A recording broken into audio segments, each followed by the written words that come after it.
Good. They're recording? Mm. Hey! Hello everybody, welcome to the Fragments. This is the D&D campaign that I'm playing with my friends. These are my friends. We have Lou playing. Hello. What are you playing? I'm playing Ariel, sorry. We have Hello. Phoebe playing. Killian. And we have me as Dungeon Master and playing Charles Irwin. Charlie boy. So we had a one-shot kind of campaign, a little adventure off into a Christmas land last time, if you remember. And you gained some magical items at the end of it from a strange, gaily dressed man. Yeah. This, Did I write those down? I must have written them down. Oh no, I didn't because I was at your house. Mm-hmm. You gained I'll just give you what they were. Well, you opened the box and looked inside and tried to eat what appeared to be a cookie. And it hit you, and you actually took some damage from it, if you remember. Took some damage from the cookie. And you got a snow globe. Was it a gingerbread man? Mm-hmm. Yeah, Was it a gingerbread man? it Mhm. was. It was some gingerbread men. But you believe them to be magical because normally gingerbread men don't get up and bite Don't you. hit back. Yeah. One.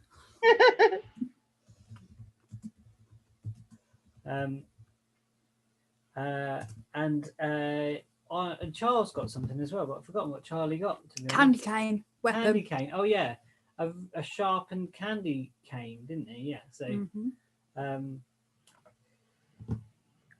Oh, so you get a spike and I get a feisty gingerbread man. Well, if you'd like, what you can do, because you were transported by a metamorphic snowflake back to your where you were sitting in the cave. Mm-hmm. In the cave that you'd found, well, the ruin that you'd found inside a cave where you'd walked to from Mindergress, on the quest to sort out their silting problem in the lake that they filter for precious metals. You went there with the blessing of the mayor of the town. Mhm. You went there also with the blessing of the Merchants Guild, though somewhat not impressed by, I believe it was Hune Blotsworth you didn't impress, wasn't it? He wasn't impressed by your thing and offered you lower money. Yeah. Do you remember all Yeah. this? It's all sounding kind of familiar. Yeah, I've got here that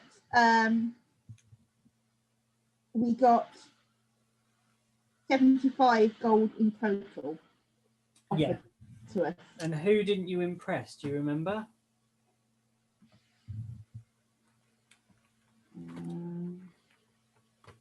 Who did the conversation go badly with? The last one. The last Yeah. guy. You Farfellow? Is that the one? Okay, cool. So, I'm just looking back at my old notes. Would you like to acclimatise see if you can figure out what your magic items do? So what you need to do is you need to roll an Arcana check. Okay. So on your skill page. Before we do that, can I have some of the healing water, or are we back up to full healing? You can have a sip of the fountain if you want. You're right next to a healing fountain. Yeah, I'm sipping the not healing that. fountain. Was it that I had to roll? Yeah. So it was a 6 plus 1. 7. You still don't know what your snow globe does. No, Sherlock. The healing fountain gave you 2 health upon drinking from it. So but we didn't get anything from a short rest, or do we rest at all? Not resting just yet. We'll rest at the end of this. Oh, okay. Because you only took a bit of damage from the. So I was down to 7, and I've gone back up to 9. Yeah. Okay. Do you want to do your Arcana check? And yeah, Just trying to find it. See if you can figure out what these cookies do. 7. Sorry? 7. You don't know what the hell I these don't know. things do. Same So as me. you think they're best left in the box for now. Okay? Mhm. Now, you are in the cave, in this sort of ruin within a cave. And you have stopped bodies being tossed into a fiery pit, Yeah. as you believe that the bone char was what was silting up the river. Yeah. So you now, what do you want to do? You're in a cave, in a ruin in a cave. What are you going to do?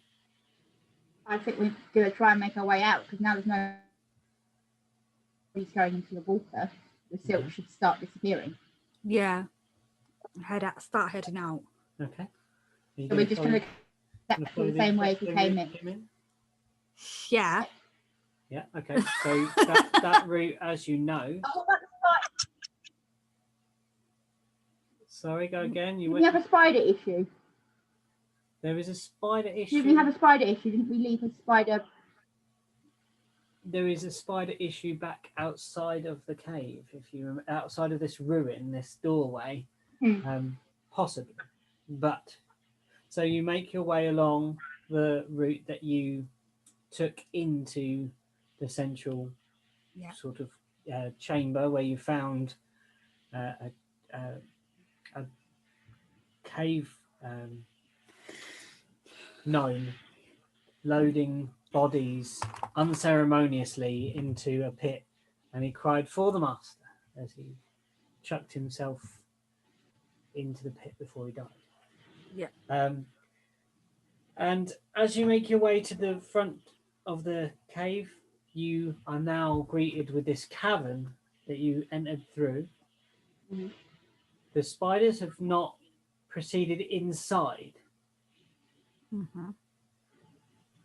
this cavern, and so you're still now again faced with what you know above you is a tapestry of cobwebs, and you can see the light of the entrance, the crack that you came in through that was across a river,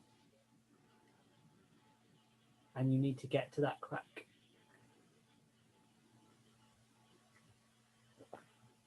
Light a torch and run. I was going to create a bonfire then. Run. Run. Both of us. Fire and run. Cool. So you're going to create a bonfire? Yeah. And where are you putting this? Are you putting it? I am. So I look up and see there's cobwebs sort of about 3 foot above my head. Yeah. So I'm creating a bonfire in the air, like a big ball of flame above my head, about 3 foot above, just to like almost like a touchlight.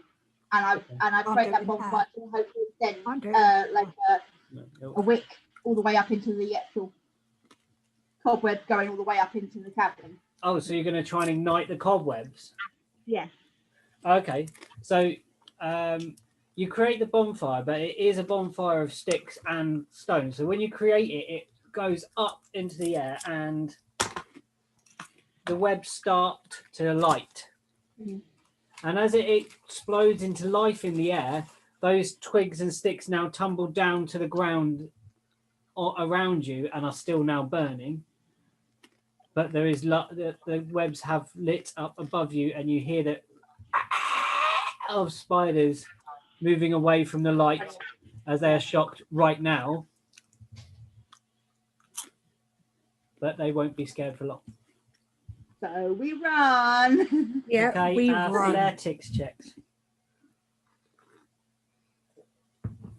for everybody. Keep your finger on the screen. 14. I know, I just forget. Hold on. 14. 14. You're halfway across. And what was it? Athletics. So what's your speed, Lou? Can you tell me what your speed is?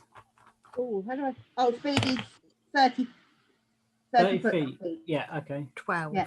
12. You're both across to the middle of the room. This is where the webs are thicker, so I need you to do it again. Okay. Whoa. I've lost it now. I've left it. There we go. 9. You are caught in a web. 16. Well, I'm not bloody 16. sure. You are across the room, unless you notice Killian, who's now got his foot stuck in a web. I swing my scimitar, drag him out, and then sort of run and pull him. Okay, do an attack roll with that scimitar. Wait a second. Where's Charlie? Where is Charlie? Charlie hasn't started running yet. Yeah. Yeah. I was just like, wait a second. Where is he? Okay, go on, sorry. You make an attack roll, Lou. Just unarmed. Oh, no, with a scimitar, sorry. Yeah, 16 again. 16. Okay, yeah, it hacks through. Damage. 8. Yeah, the web splits and you are free. But you're still just inside the room because you stopped to do that. And Charlie, well, let me tell you, Charlie. What he's up to. Come on, Charlie. Get a move on. It won't let me get Charlie! that. Charlie! Put my finger, Charlie. There we go.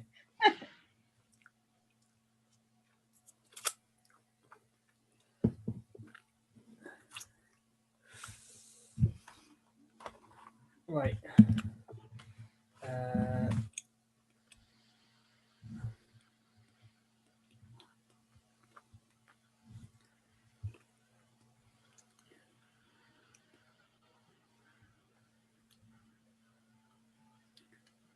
What have you got in your Coke, Ian? What have you got with your Coke? It's not Coke today. It's a Kraken and lemonade.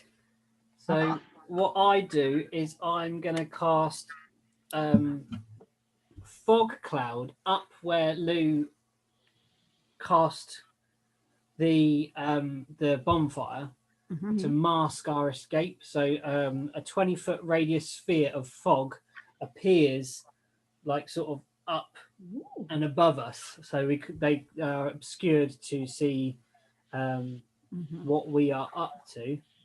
And then he's going to try and run across the room. It's really weird because if you turn around really quickly, you'll be able to see 3 of you. Don't want to do that. It's very bizarre. That sounds absolutely petrifying. So let's not do that.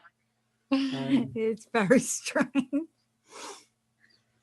So Charles is going to try and run.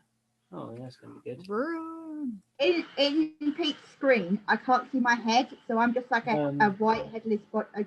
Charles is stuck in a web, even on the first run. So he's going to try and make an attack roll against the web that he's stuck in. So you guys, do you want to roll and try and get out and see if you can get out? So one more acrobatics, please. Athletics, sorry. 19. Yeah, you're out to the doorway. Sorry, I swung back and just. Are you begging? Stop begging, fat man. Stop begging. 21. Toby. I'm out. Yeah. Okay, you're well out. Yeah. Yeah. I ran past the door entrance and I'm well out of the down the path. Charlie still seems to be stuck in this web, and a spider comes down upon. Is coming down the wall. It's heading towards him. It's now seen him. Charles is going to try to just straight out strength get out of the web. Good luck. Oh no, he's going to attack his way out and then run. Maybe. So he hit it last time, but didn't damage it enough. It was like. So he madly hit it this time, and he's going to get a. Now you're sure you got enough nibbles there? He's out of that, and he's running across the room. But the spider is going to make an opportune attack on him. So because he's running and the spider's behind him. Oh, it missed him completely because it only got a 2 on his thing. It slashed at him with an outreach thing. The fog and the flames are now all over the floor. Must have distracted it. Its webs are still burning above it. And you see the smoke channeling its way out to where there's oxygen. And Charlie runs and he's out with you in the light, and the spiders retreat back into the cave as soon as they reach an area where there is too much light for them. These kind of spiders are not fans of the bright light. Good escape. What now? Can you plug my phone in, please? And leave it plugged in for a little bit. It's having a hissy fit. It's only on 13%. Okay. It's having So a moment. what do you want to do, guys? We need to head back down the same way. Yeah. And I would suggest we head to the guild first and then the mayor. Okay. So you make your way back. Why are we down, heading to the guild? because they offered the Because they're most gonna give us money, the money. and you really didn't trust the mayor Yeah, true. We didn't. when you met him. So we're going to get the guild money first, and then And give the mayor said he would match it, if you remember, Yeah. plus 5%. Yeah. Yeah. So he needs to see that we've got the money from the guild. Okay. Yeah. So you head back to Mindergrass along the river this time on your right-hand side. You've learnt your lesson and managed to leap across the little bit of river that you fell down last time. And you walk past the set of trees that were on the right-hand side, the forest that kind of went away on the other side of the river that you peered into last time, but decided there wasn't much to look into in that area. And you make your way down, and you start seeing the piles of minerals and precious metals and stones of the Mindergrass silting operation, and you cross through that quarry, and you are now at the house of the Merchants Guild.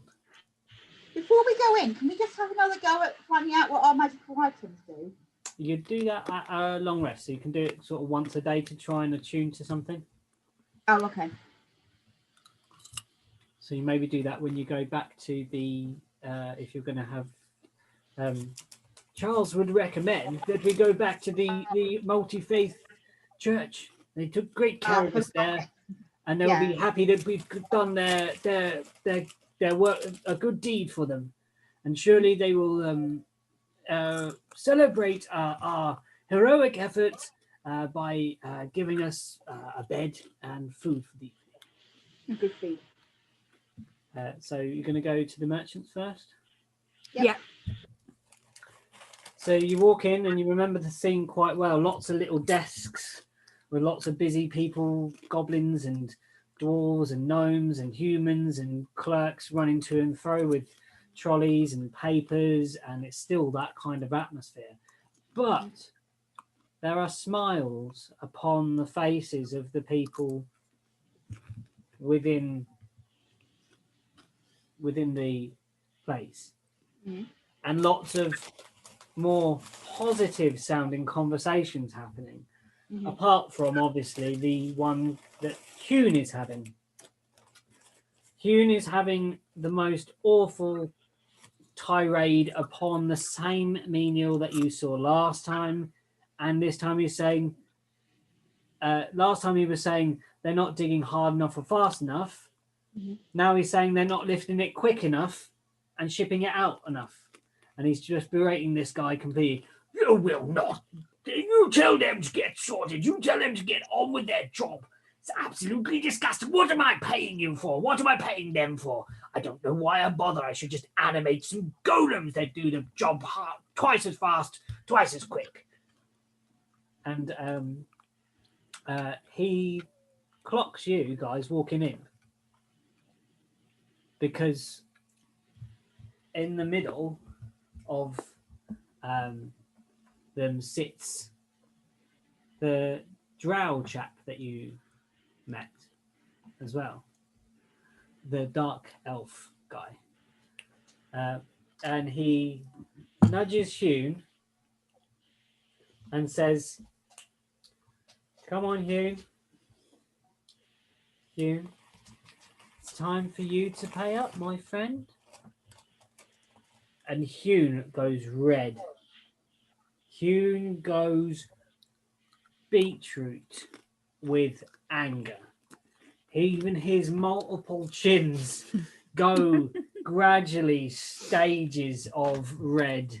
He's like one of those, like a color chart at a Dulux paint center. If you wanted to see the different types of red, you would look at Hune and he would show you all the way from crimson to magenta.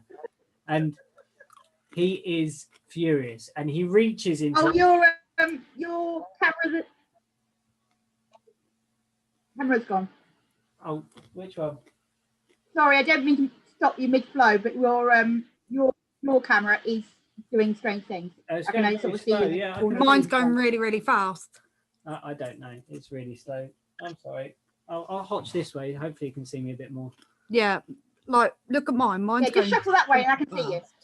Okay, cool. It's because I'm trying to load, believe it or not, Google Mail. on Oh, this that's computer. why it's messing up our internet. Then you're trying to do something. So Hune reaches. Hune reaches into a large coin purse and begrudgingly removes some money, a hefty looking sum of money, and slams it into the drow's hand, quite clearly furious.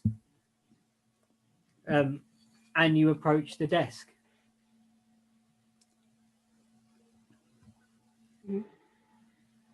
What do you say? Are we gonna? So Hugh's giving the money to the drow, so I'm assuming that we're just gonna come to the drow, yeah?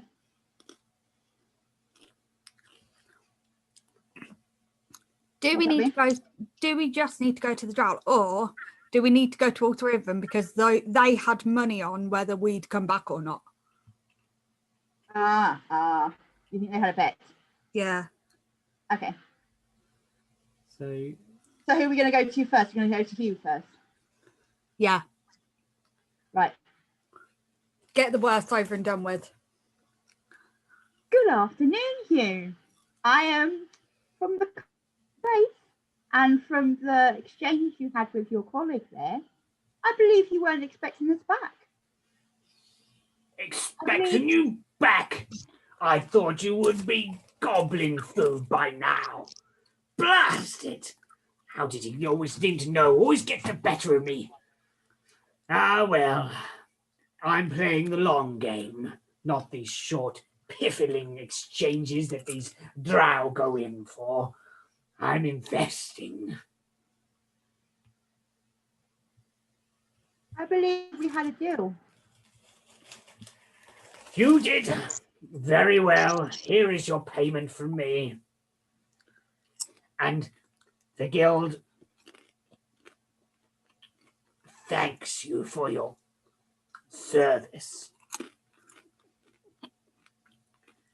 Thank you very much. We are most grateful. he swallows what you assume would be some vomit that he was trying to hold back while saying the word thank you, as it seems like something he rarely does.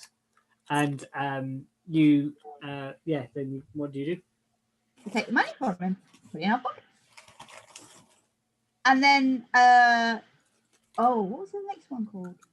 What was the next? There's Zaroon Zarvavalo, and he's the drow. There was a female one. What was the female one called? Riara Lucin. Her. We go to her next. Her next. Okay. Riara looks at you, and if you remember, she was sort of animalist, animal type parts to her, and she folds her long fingers and they are really long and pointed, the talons on the end. Mhm. And she just looks at you and raises an eyebrow. Do it. I love it when you do it. It's funny. Good evening, madam. Good afternoon, madam. Good afternoon. I understand that you, as well as your companions here, had a deal with ourselves about regarding our quest to the mountain, and I was wondering whether you could offer us the payment you offered for our quest, please. She cocks her head and looks at you. I am surprised to see you back, but I had some confidence in you. Your horse seemed worthy for some reason in my eyes. And she reaches down and pulls out a payment, writes something on a ledger, money in, money out, hands it to one of her menials, and places the coin bag that she promised in your hand. Thank you. Sorry, the dog just guffed and it's making Bean laugh because she's a child. It was so loud. Sorry. I'm actually choking on popcorn. I'm guessing it was dog related because I couldn't see what was going on. She just burst Yeah. out. Popeye guffed and it was so loud. If you can't hear that on this when you go through it again, I'll amplify it. I'll Like- deliberately boost it just in the yeah, please, because it just, Okay. yeah, So sorry. you're left with Zarvalo. So we're going to go over to the Drow now. Bow our heads and look up. Mm-hmm. Good afternoon, sir. I believe, like your colleagues here, we had a what's the phrase?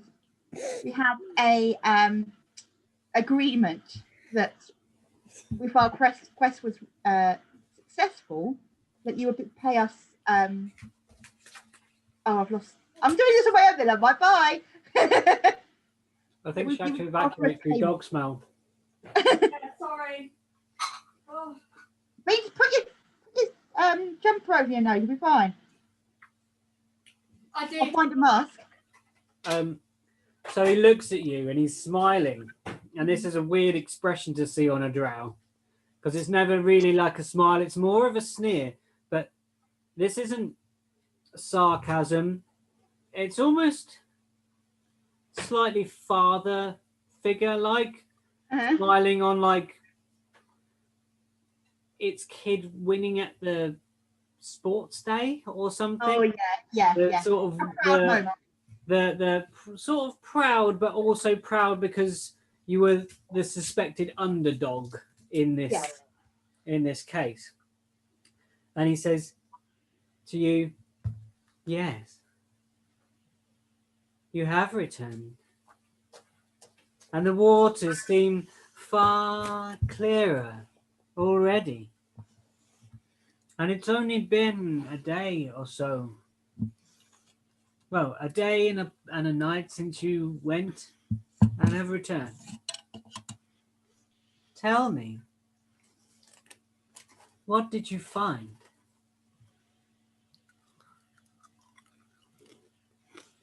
What was the actual big thing? What was the beast called that was actually throwing things in the? You believe he was a mountain gnome. Yeah. I Mountain was going to say it was a gnome or something of some Yeah. sort. It was a gnome, a stone-skinned gnome. We found a ghastly gnome with skin that looked like it was made of the ground itself, and he was taking poor living souls and throwing them into the volcano as offerings for to his master, and we had to defeat him. So we battled him, and luckily we managed to defeat him. And in doing so, we stopped the bones being ground down and ending up in the water, and blocking the actual river itself.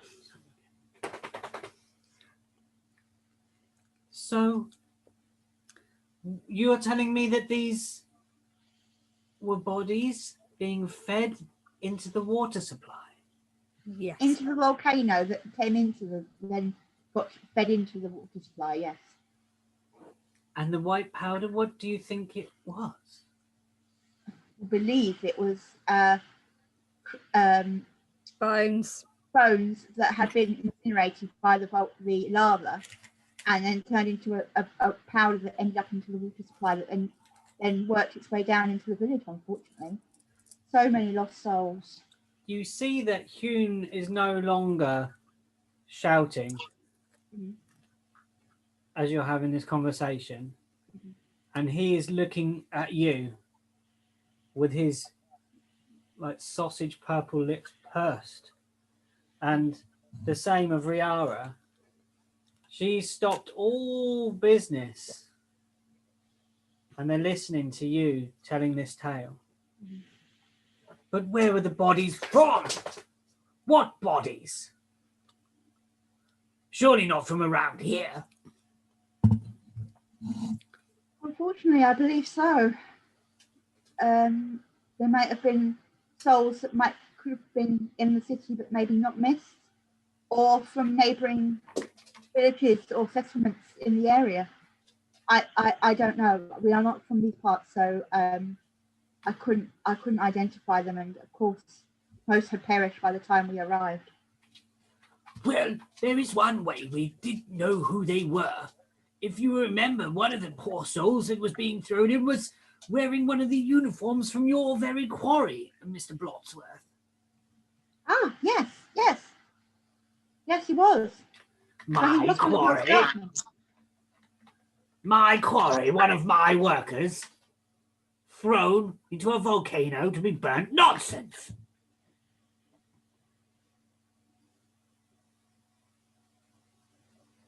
Well, we recognise. Riara unclasps her hands and kind of triangles them. Who or why would somebody be doing such a thing?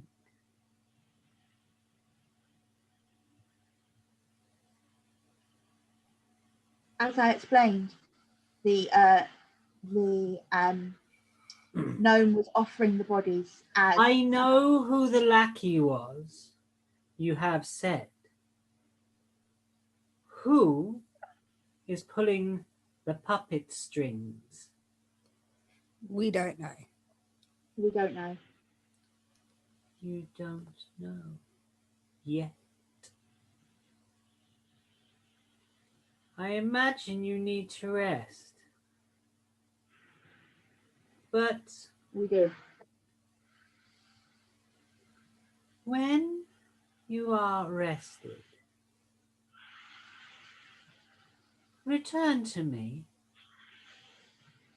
I would like to know how deep this goes.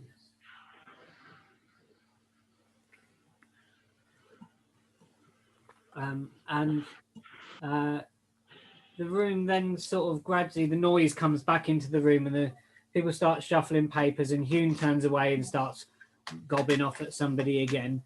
And Zeuin hands you your payment and bids you on your way and says, thank you. Any information that might come to light regarding this would be heftily rewarded. We can't have people go missing. The money's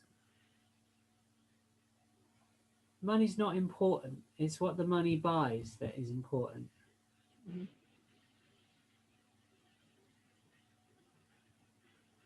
and then he kind of goes back to his business.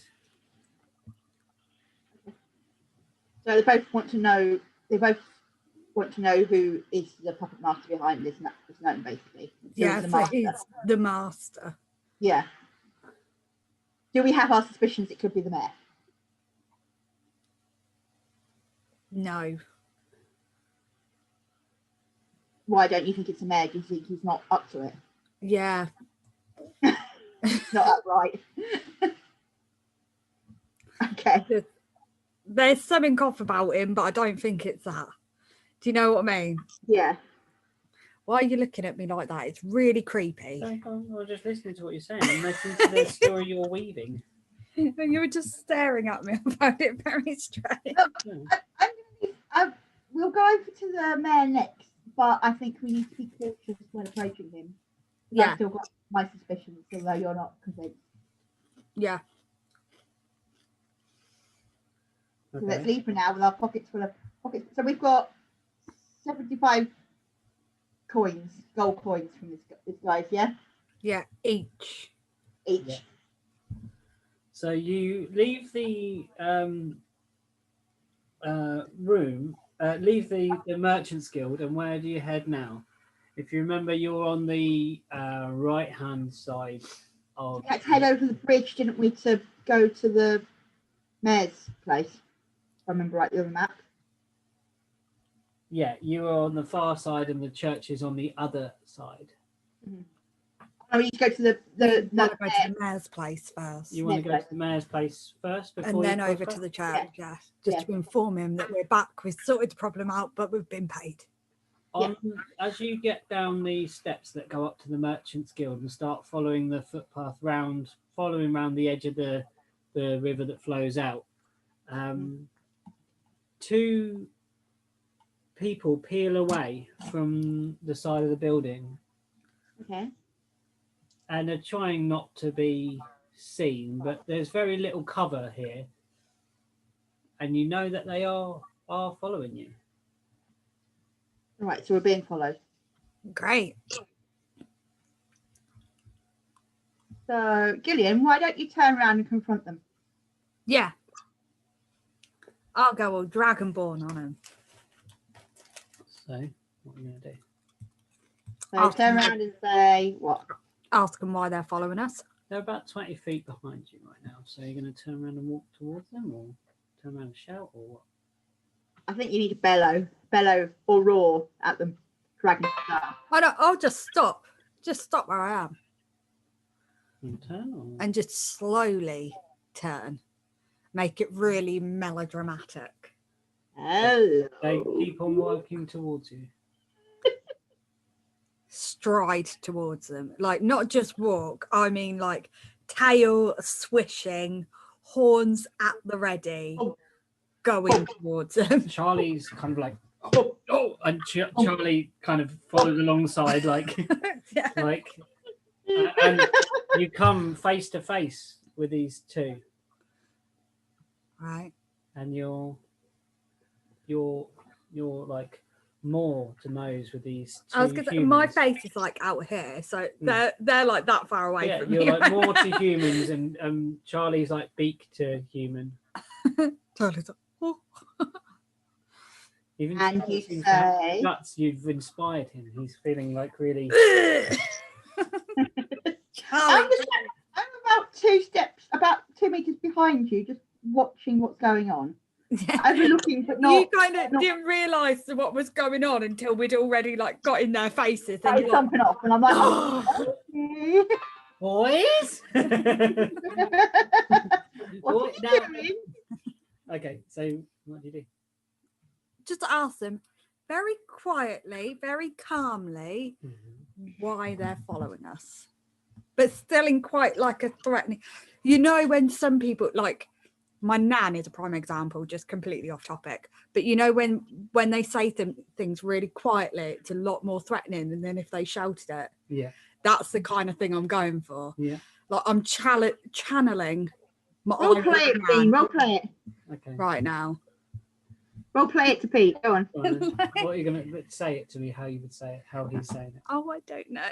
Go on. Do it. You can do it. Say it in your nan's accent if it helps. No, because no one can understand me if I talk in my nan's accent. It's just, I don't know. Say the actual words. Just say them. Why are you following us? And make an intimidation check.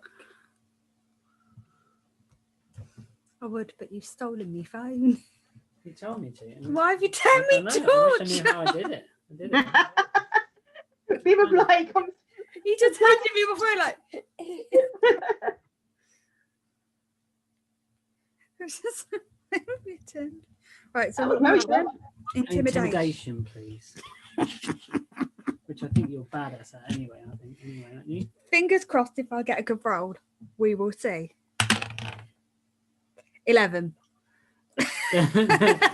They hold their own in your face and they say, "You're a person of interest. You are a presence requested, in fact." We're a person of interest. We're a Why- person. I'm a person of interest. Why doesn't Charles try? Charlie can intimidate like a ladybird. He couldn't intimidate a worm. He's just holding his own. He's kind of glancing at Killian like, "Is this going our way?" He's there like he wants to back him up, but he's kind of a bit scared. Try and intimidate them. Who is interested? The Lord Mayor, of course. So it's the mayor. We're just here for security reasons, to make sure you get there unharmed.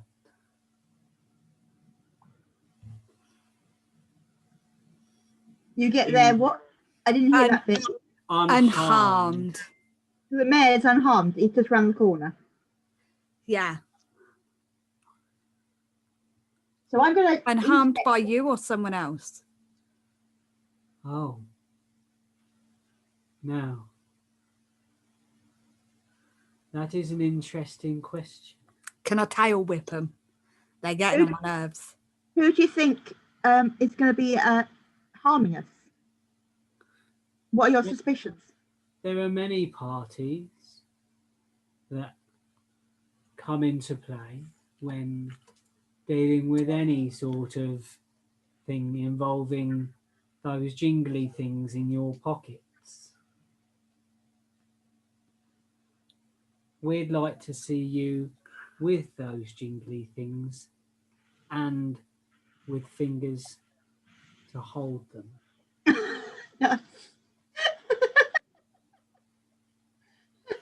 Firstly, I don't have fingers. I have talons. And secondly, I can't swear, can I? My apologies. My racial knowledge inadequacy is unintended. Mm-hmm. Your talons, I think they are called in by your kind, and as well as you, my fine birdie friend there. A fine feathered friend. Now, if you'd like to accompany us, or we could accompany you, whichever way you see fit, we'll go over to the mayor's office now. I think we follow them, but we are on our guard. Keep our distance and we're on our guard. Like, yeah. I think we have our hands ready on our weapons. Ready. My daggers are already in my hands, mate. Yeah. You walk with them, and it's only, as you know, the distance between the two buildings is not far. Mm-hmm. And it's quite an open area of town. There's not the kind of rat run that there is the other side of town with all the little lanes and houses. Mm-hmm. Oh my god! And you cross the edge of the quarrying area, the silting area, and you suddenly hear,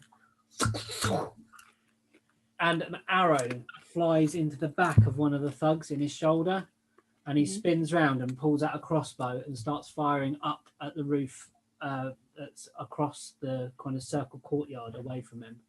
About up towards the forest. No, you're not outside of town. You're still this side of the quarry. There is a hold on, let me screen share it.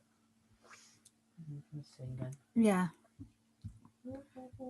Both me and Lou are like trying to remember from 2 weeks ago this map. And it's like Christmas has happened since then. I forgot what day it was today, let alone what map we're on. Oh, we're there with the second near the second building, aren't we? On the right hand side. Oh, so where the circle is there with the green, is that the courtyard? You've walked across that space where that road comes up, and you're heading towards the L-shaped building. But from the long building that's made of 3 sections, that's where you believe the arrow is coming from. So it's Right. sort of 40, 50 feet away. Do we know? It's a Do we know long, what long building is? distance. Sorry, say again? Do we know what that building is? You don't. Okay. You did not investigate that when you came. Run. In fact, that's what the guy bellows at you. Run! Run quick! And the other one pulls out. He grabs his hand and holds what starts glowing, and flames shoot from his hands in the same direction towards that thing, and they start charging. The one with the arrow in his shoulder, firing and reloading his crossbow, and the other one wielding this flame blasting out of his hands, heading towards the... Yeah, I just think like we've just had to deal with a lot. We don't know if these guys that are telling us to run are friends or not.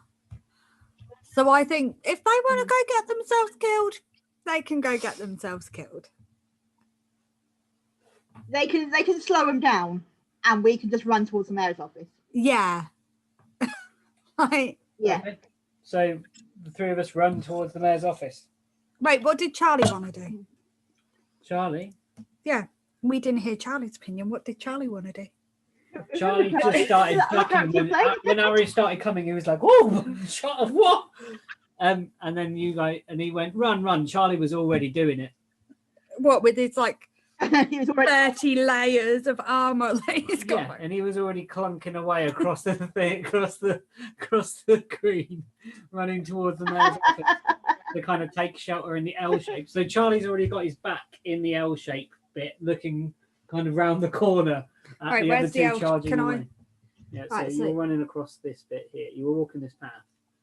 You came out here, around here, and then they're running this way. Okay, so we're right. It was so tiny on this screen. I Sorry. forgot that I could see it over there as well Yeah. because I'm an idiot. Sorry, just checking where we are on them. Right, so we're there. You're running, and you see Charlie ducking behind this wall, and you're heading towards him, and arrows are raining towards you as well. I think we scramble like almost on our hands and knees through the door of the mayor's office, Okay, so you blasted trying through to the sort of door. keep ducking. Oh, I think we just like we go through it like a bomb has just gone off. Like we burst into that room, like really over the top, like from the film Backdraft, you leap through just the like door. So you leap through, and as you jump through, you see that the room is much the offices are much the same. There's still the secretary at the desk,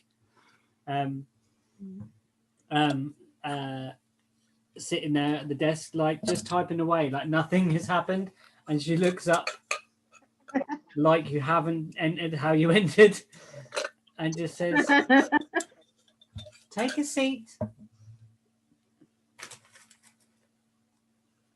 And she gets up and walks to the door, And then we sort of and she gently closes the door that you've just kicked open, like, and kind of very, very precisely, and sighs. She looks down, she opens the door a little bit and kicks out some mud that you've drawn in with you, shuts the door again, and then presses a little latch, a button on the side of the door, that you didn't notice before. It was like kind of inlaid with the wood. You wouldn't have really noticed it. Almost looked like a knot. And a huge kind of portcullis metal door drops down, and the windows seal also. Told you I didn't trust him. Told you there was something off. And I told you that I said we should I thought it was the master, and you're like, not sure. No, I think he's something else. He's not the master. I don't think he's got enough brain power. She takes her place behind the desk and begins to paint her nails. Like it's the most normal thing in the world. Yeah. I think we tried the button to try and open it again. I'm going to reach up and try and press that button. Don't press that. As she sees you reaching for it. Press it anyway. A sharp electric shock runs through your body. You take 3 hit points. Oh, really? Sorry. You really listened to that Dragonborn? Serial, I thought there was more to you than that. Like a big child, aren't you? Pressing the button. Press the button. But as soon as you get told not to press a button, you're going to press the button. I told you not to press it. She goes back to painting her nails. I'm gonna give her one of my stern looks. Right. She looks up. You're in my light?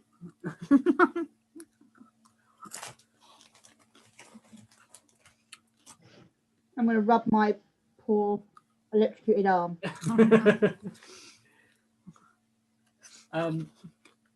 After some time of you not asking her anything, the door swings open to the office.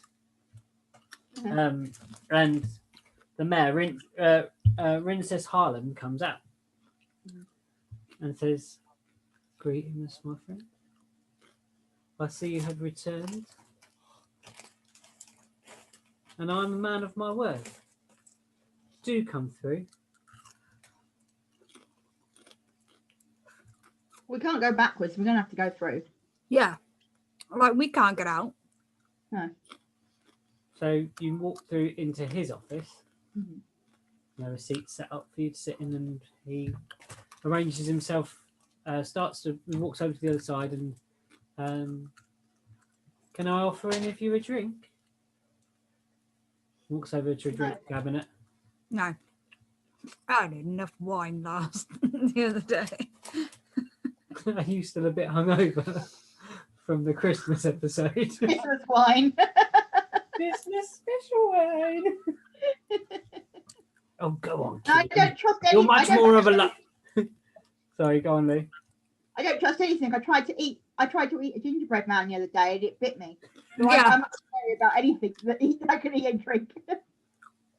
Go on. Go on. You're always much more of a laugh when you've got a drink inside you, Killian. Says Charles. I don't know about you, but I could do with a damn drink. And Charlie goes, says yes. The mayor grabs a beautiful crystal decanter from the side, and fills a glass with a brownish liquid that's sweet smelling in the room, and gestures for you to sit at the seats. Are they socially distant seats? They are within 1 meter of each other, but you're in a support bubble, so it's all right. The whole city. Sorry, I had to ask. I had an answer, don't worry. Ow. So we sit down reluctantly. I'm still rubbing my electrocuted arm. Charlie sits and takes a sip of his drink, and he looks at you rubbing your arm and says, "What have you done to yourself there?" Well, your lovely receptionist decided it was our best interest to lock us in. And I just simply tried to see if I could remove those locks.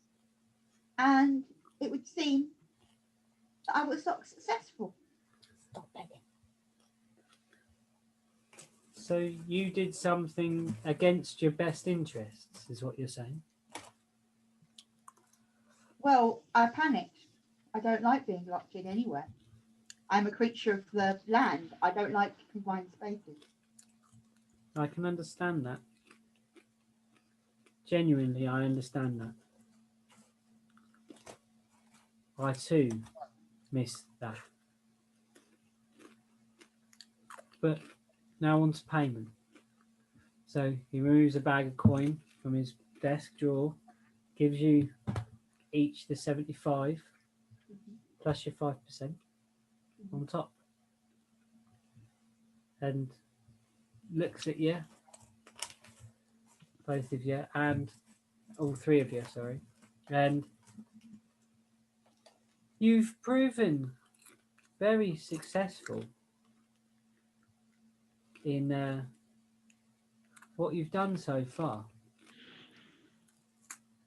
I'm mightily impressed, in fact, with your level of expertise.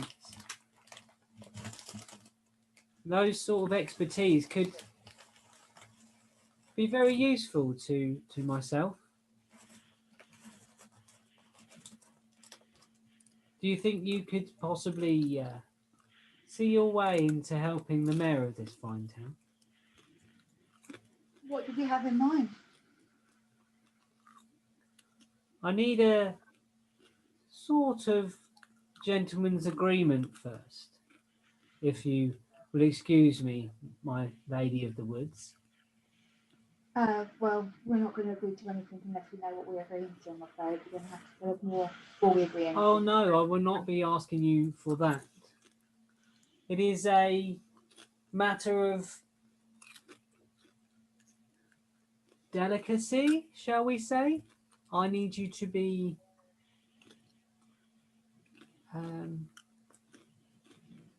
gentle at first in the approach, and I need to have your word, as I've kept mine on this deal. I need you to promise to keep your word on the deal I offer you. If the deal is to our liking, then of course we are honourable souls and we will keep that deal. But as I said, we would not do anything that would be of detriment to ourselves or the land we move through. We are gentle souls just trying to find our way, and we don't want to cause anybody unjust harm if they do not deserve it. Make a persuasion check.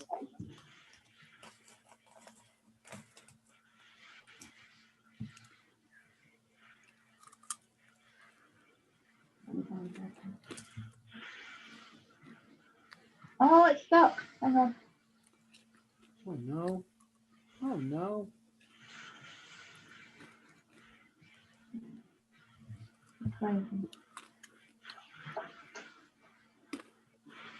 Five. 5. He is not convinced by your message, but he continues. The matter is relating to the reasons I gave you before for offering you a significant increase on your offered reward from the Merchants Guild.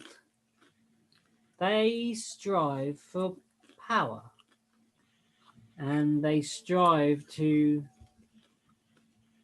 rule this town and probably more. But I don't know how much. I've had my spies and intelligences go there, and this is why I need your trust to not tell each of them that I have sent you on your way. I need some tact from you to go in. Do you think you can offer me tact and information? And I can offer you significant reward. I don't think Gillian's too impressed with you. I think we've got enough gold coins to be going. And what would be of interest to you? What could I offer? Because I believe you are the people for the job that I require doing. I don't trust him as far as I can throw him, and I could throw him pretty far, but I don't trust him.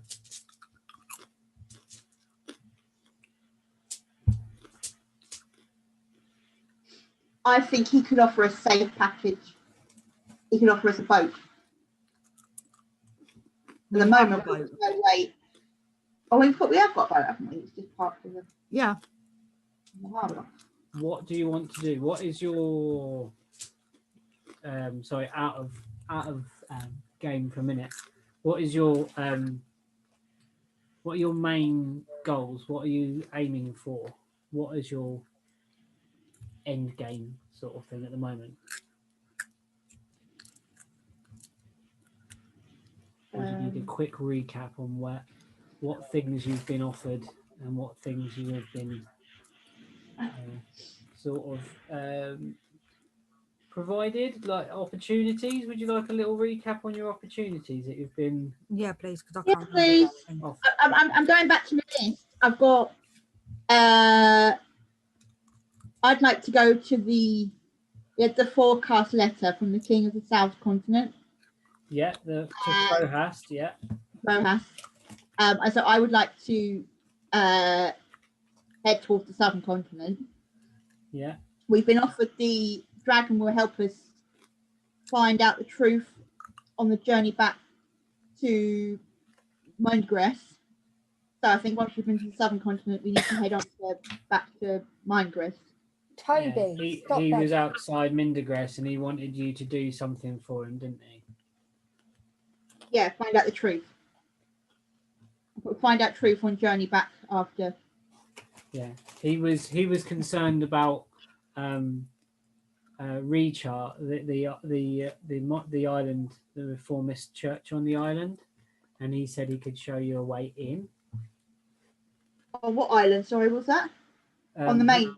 On the island that Charlie Boy was working at, if you remember. Oh yeah. There was an island where you were all shipped via or through. Don't know if I have it on this computer. It would appear not. Hold on, let's see if I can find That's it. where Charlie was taken from, wasn't he? And that's how Charlie was taken from. Yeah, he and said that the that's how waters he were ended up too. on the slave ship. He said that the waters were too warm. Sorry, just trying to find this campaign.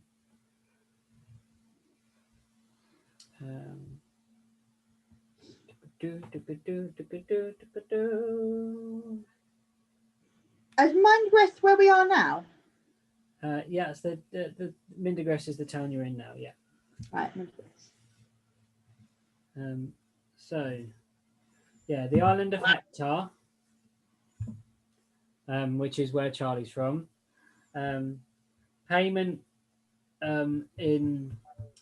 for Saria, which exists in Frohast, at the capital, which was sent by a king, but you knew he was dead. Also, you remember looking back from your memories that your receipt of slave ownership was you were bought by the Kreen Monastery up in the Fragments. Kreen Monastery. So there's also that tale to maybe explore. So we've got Southern Continent, Kreen Monastery, and Restar Yeah, to all go to.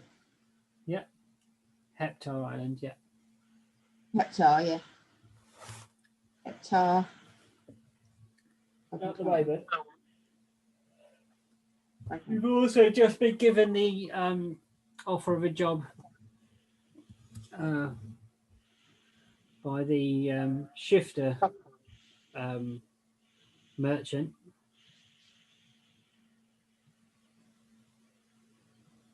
Well, I can't remember that one at all. Riara Lucin said, "Come back to me. I'd like you to look into this further."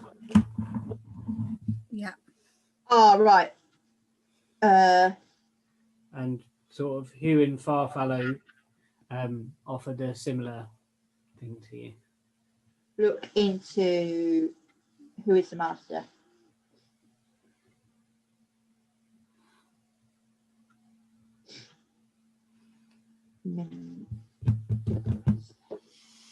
Okay, back into the game. Okay. Boom. So, I think we've got 4 tasks there. Do we really need any more tasks? No, especially not from him. He's given us the money now already, hasn't he? He's Yeah. giving you the money. He's a man of his word. Yeah. But I'll just, So, sorry, is that popcorn? yeah. She just nearly threw the popcorn absolutely everywhere. I nearly threw popcorn at the dog that's begging for the popcorn. Oh no, that could go He's really wrong. drooling so much right now as well. He's like, popcorn. So yeah. So I would say no. Are you with the same idea, Beanie? Mm-hmm. Yeah. I'm sorry, sir. Our quests are many, and I feel we've not got enough time to take on any more. Our quests Tasks, many and I'm our ship's given a few.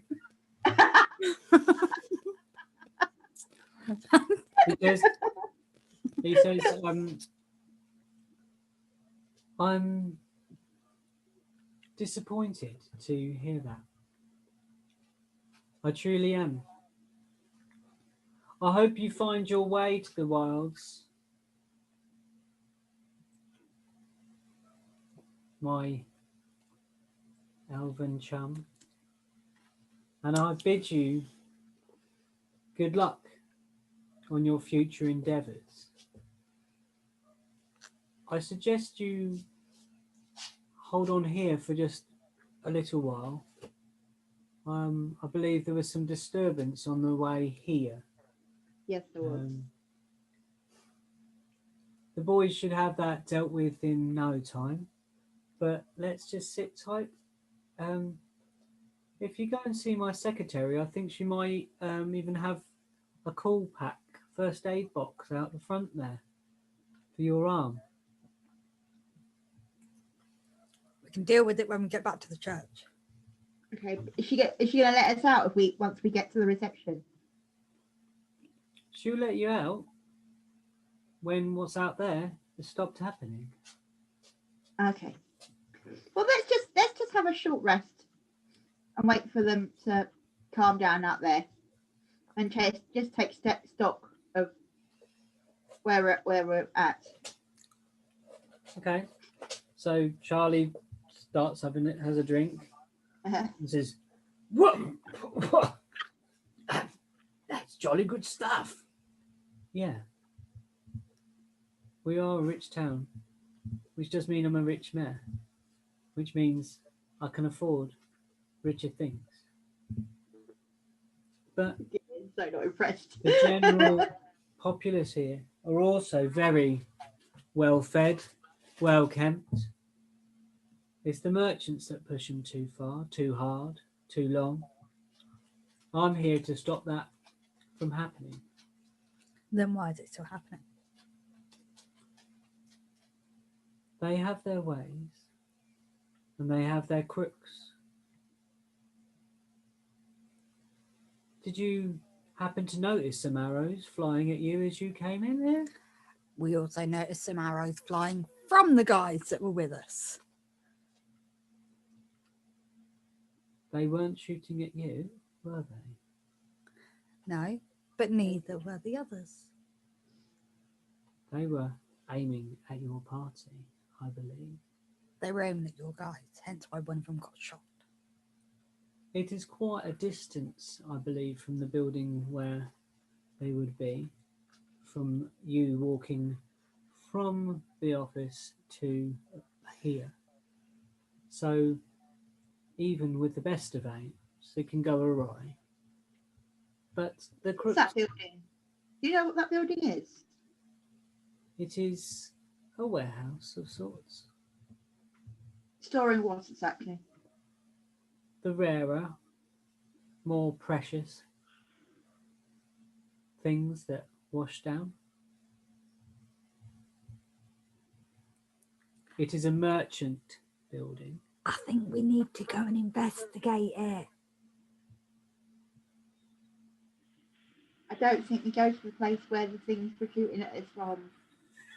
But we don't. You were shooting at us from that building. We don't want to go over there and say hello. Oh, Shut the door. But if we're okay, I'll talk to you about it You're when just we're seeing not in the room. gemstones, Gillian. That's all that's happening. You're just seeing gemstones and you can't see clearly. They were shooting arrows of fire at us. We don't go there. So you hang around a little while, trying to make the mayor's trying to make small talk, but Killian's general Not bad. icy demeanour or acid demeanour Acid demeanour. is putting him off. Oh no, it is ice with him. It's It is acid with her. icy demeanour. I was the right person. Yeah. And eventually, you hear from the other room some voices, and you walk out of the room. The doors are wide open, and you see the two people that you were with earlier, looking certainly worse for wear, and one of them clutching his shoulder, and blood pouring through. Has he still got the arrow sticking out of it? He's removed the arrow. Ah, really wanted to have like a really cool image of him like holding it like this with the arrow. Like, It can be still in there. It's still in there. The arrow's still in there. Yeah. I'm going to be nice and I'm going to put my healing hands on him and heal him. Wait, can you wait a minute? As I walk past him, I flick the arrow. No one doesn't appreciate no help around here, do they? I appreciate Too you. high and mighty, this dragonborn fella here he is. I'm Above putting my healing station. hands on you there. I appreciate your help. You did keep those whoever that was firing at us at bay. Here, come here a little bit. I will heal it for you. Okay. I place my healing hand just below the wound on his shoulder. It And I heal it it. starts healing up and the pain resides somewhat. You need to make sure you cast it on your thing so you fill up your spell. Yeah, I'm casting it now. And he says, "Thank you, Lady of the Forest." It's a cantrip, so I can. Oh, okay, sorry, I didn't know. Yeah, that's fine. Cantrip, boom, it's on. Another thing I've just thrown on the floor. So he says, "Thank you, Lady of the Forest. It is much appreciated. Truly, you folk of the wild are the most gentle and delicate, and have a way with words, just like the dear mayor here.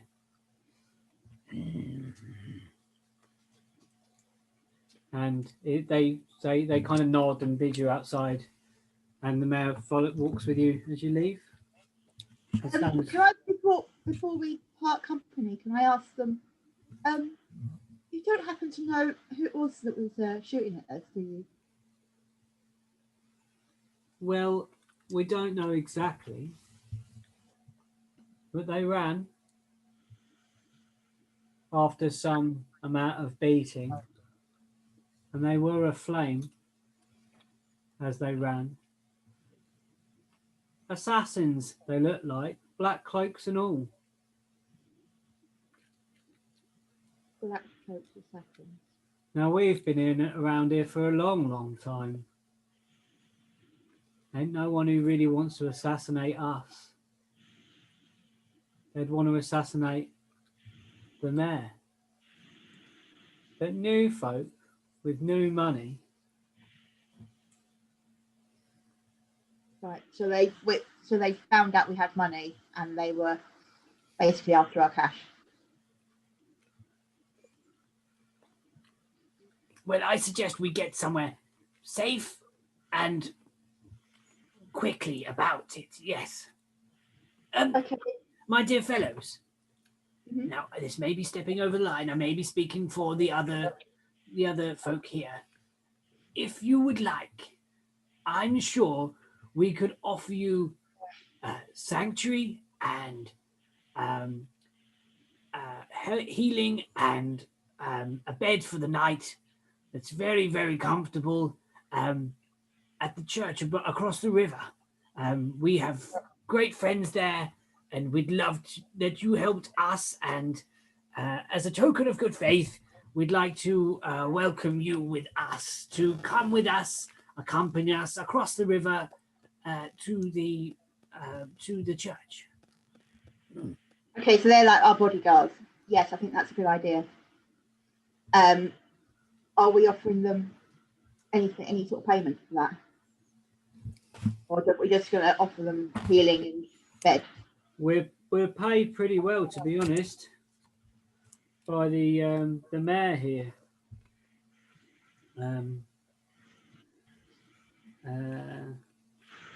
Well, maybe you won't just find healing in for yourselves in body, but you may find it in spirit and mind, my friends.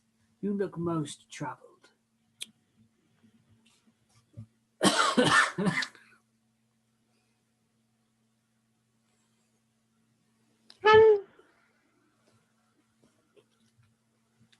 What's that? 22.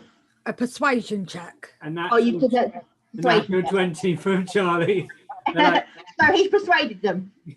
they go, you can see that in us. Well, I suppose we could always, a prayer or two doesn't ever go amiss. And they accompany you on your way. Which way are you going to go, guys?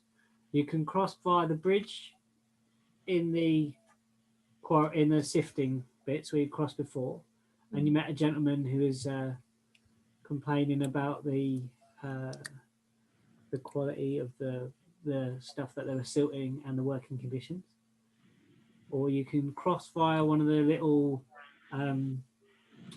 shipping boats that can take you across, like the little ferryman boats. That's what I'm trying to say. I think just go back the way we came. I think go back to the way we came because, we know that route. And Okay. we need to run, we can run. Yeah. Okay, so you go up and you go round and you pass the workers. You don't see that gentleman that you spoke to before. I've actually forgotten what his name was. But you cross over and you walk down and you're on the main road again. Yeah. So really helpful if we can see the map again. Yeah, Please. of course. Yeah, I'll pop it back up for a screen share. Hold on. Boop. Boop. Right. Actually, if I do a section of the screen, it's actually better. Because then I can show you with the mouse. There you are. Okay. Right. You're probably best to look on there, though. I can see it. So you left I was this. just looking at the TV. I was like, wait, where is it? Move it over here. You can see it big. Yeah. And now your music and library is on screen share. Oh, is it? Yeah. I don't know why. There's no music playing. No, it's just saying music and library. For some reason, it's not it's on. because I'm going to move the screen over. Hold on. Okay. I can move the section. So click on the window we want to look at. No, I'm There you doing go. it as a section, a screen, rather than an exact window. There you are. So, you are at the mayor's office, which is here, and you've left and you've gone up and you're over the bridge, and the way out of the siftings is to here. Now, when you reach this part, you can follow the main road down. You can cut into the houses. You can walk along the docks. You can go see your boat. I think go main road and then turn up. Main road, turn back up to. I don't think we want to go down any little dark alleys. That's pretty No, definitely not. The main road all the way up and then turn right into the church. Yeah. Okay. Sorry, I'll make a perception check.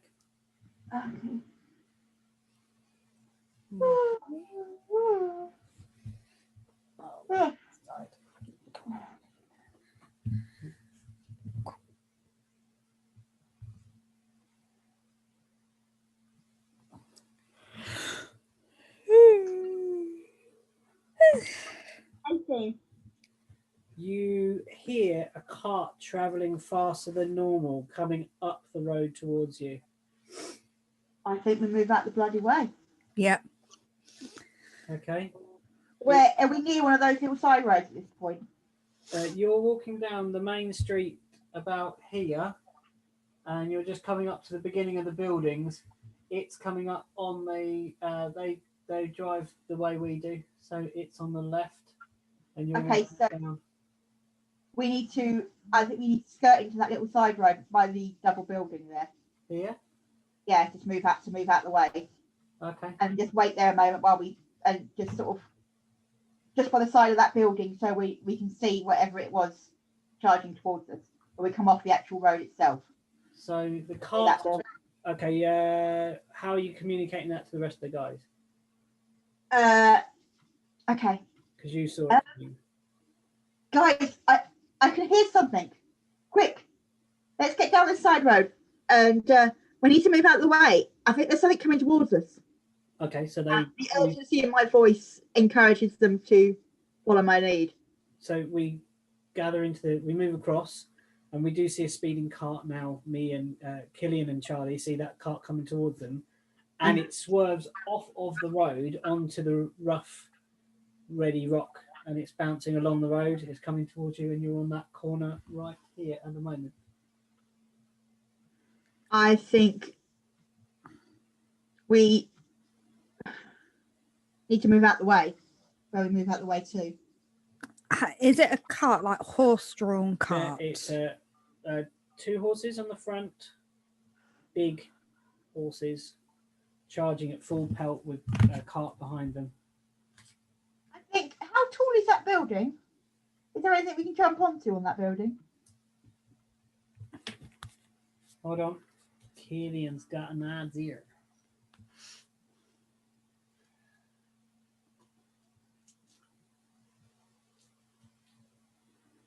Killian? Hold on. Something's happening. So the cart's trudging along the road, full pelt, it's coming right at you guys. Charles says, I really think we should go down the alley a little further, or else we're going to certainly be under the feet of those horses in a matter of moments. So, can I shall we go up a bit further then, do what Charlie says? Okay, so you tuck yourself in further. Yeah. And as you do that, the cart swerves off of the road, tries to swerve back on the road, realizing it's going to collide with the corner of the building. But the horses turn, the cart doesn't, and the cart collides with the side of the corner of that building and comes to a halt. The horses bolt and run up towards up north. What did she do? She told you what she did. I didn't hear what she did. No, she hasn't done anything yet. I was gonna talk to the horses, but I can't. It's my other one that can do that, so it's fine. Oh, I can talk to the horses. It's all right. They've run off now. You hear a groaning from the back of the cart, but then the door, the kind of flaps of the canvas are flung open, and there's black-clad folk inside. That's the assassins. So we need to. Are our little helpers with us? Are they going to help us?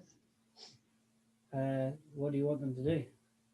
I want our little helpers to fight back. So the guy with the bow and arrow, I want him to draw his bow and arrow and start attacking them. What weapon did the other one have?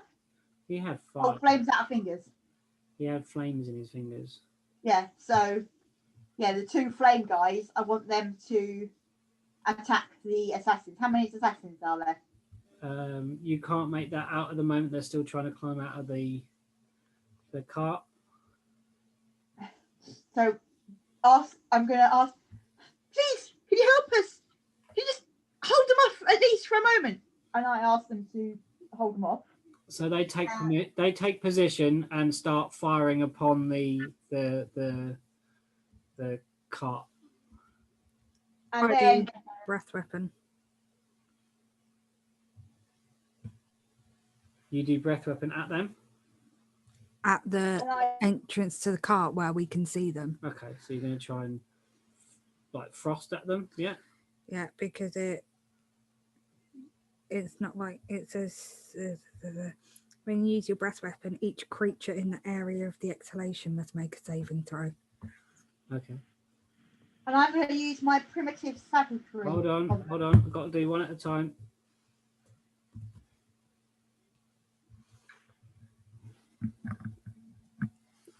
So mine's 15-foot range. Yeah, I'm trying to find the profile that I want you to fight, but I can't find it. 10 con. Okay, let me find the thing. There we are. That drink's made me sleepy. Here we go. There we go. Great. So there are. So what you do? So what have they got to do? Con what? Con 10. Con 10. Quick question before you do that. Yep. The little bodyguards they've got, surely they've got to perform some sort of attack first before Ian does hers. And if well, I'm going to let you have a surprise attack because they crashed. So I'm going to let this one be outside of thing. So you're just going to see the thing. Then open the thing. You go.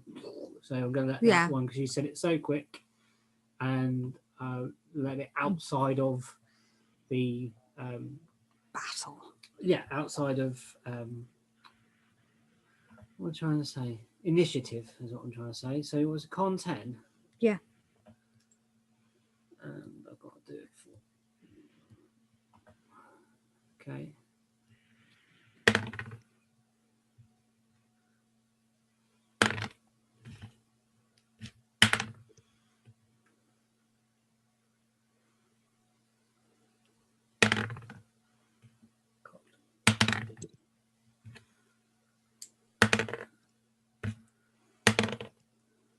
Okay. What do they take? 2d6. Okay. You're rolling for all of them. So that's 8 damage each. 8 damage each. Okay, cool. Hold on. So I'm going to put them in, and so we get that. Whoa. Okay, hold on. I actually don't know what's going on right now. Sorry, Bean's just cast her breath weapon upon them outside of the thing. And can you all roll for initiative, please? Yeah. So that's this one, yeah? Yeah. Am I doing it as well? Yes, please. So you got what? A 1? Oh, God. 19 or a 1? A 1. A 1. Okay, so you're lucky you got Initiative. front page. Oh, Is that the what's one that this says out? int? I need to wait. Int, yeah. Int, yeah. Oh my gosh, Popeye. 11 for Charlie. 16. Oh, why have I not got this? Hold on, sorry. I don't know what I'm doing. Sorry. Something's gone weird. All right, I lost the plot about 5 minutes ago. I don't know. No, I'm just trying to run this encounter and it keeps stalling on the website. Sorry. Oh, okay. You've actually got the Yeah, there's a badge on there. I've got the guys up now, and then I'm trying to put in their initiative and your guys' initiative. Right. Charlie, 11. Saria, what did you get? 16. 16. A 1 for Killian. So quick off the mark and then nothing.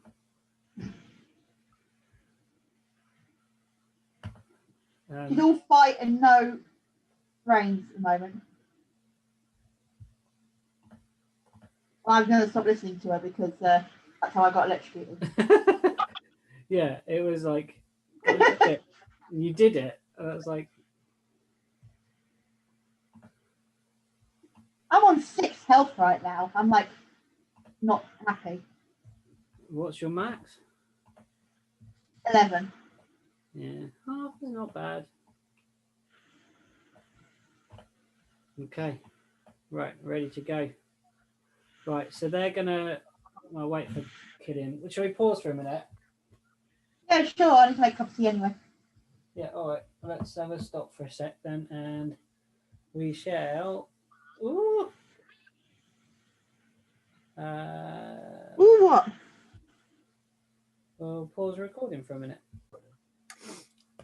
So, you breathe at them, and an icy cold blast hits all of the bandits within the back of this cart, and the canvas freezes solid, and the edges of the cart freeze solid. You see their hands go blue, and they're shivering, and frost is on their black for their hoods and their coverings. And because Sariel told the other guys to guard first, they kind of saw them coming. Those guys are going to attack first. So the one with the crossbow is going to fire, and he is going to get +2 to a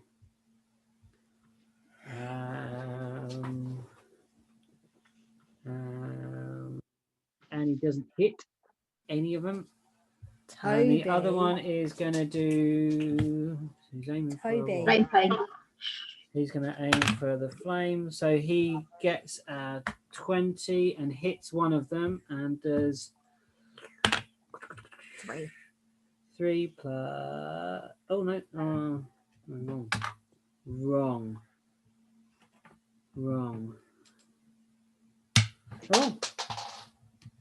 Oh, hold on. Lost a dice. 7.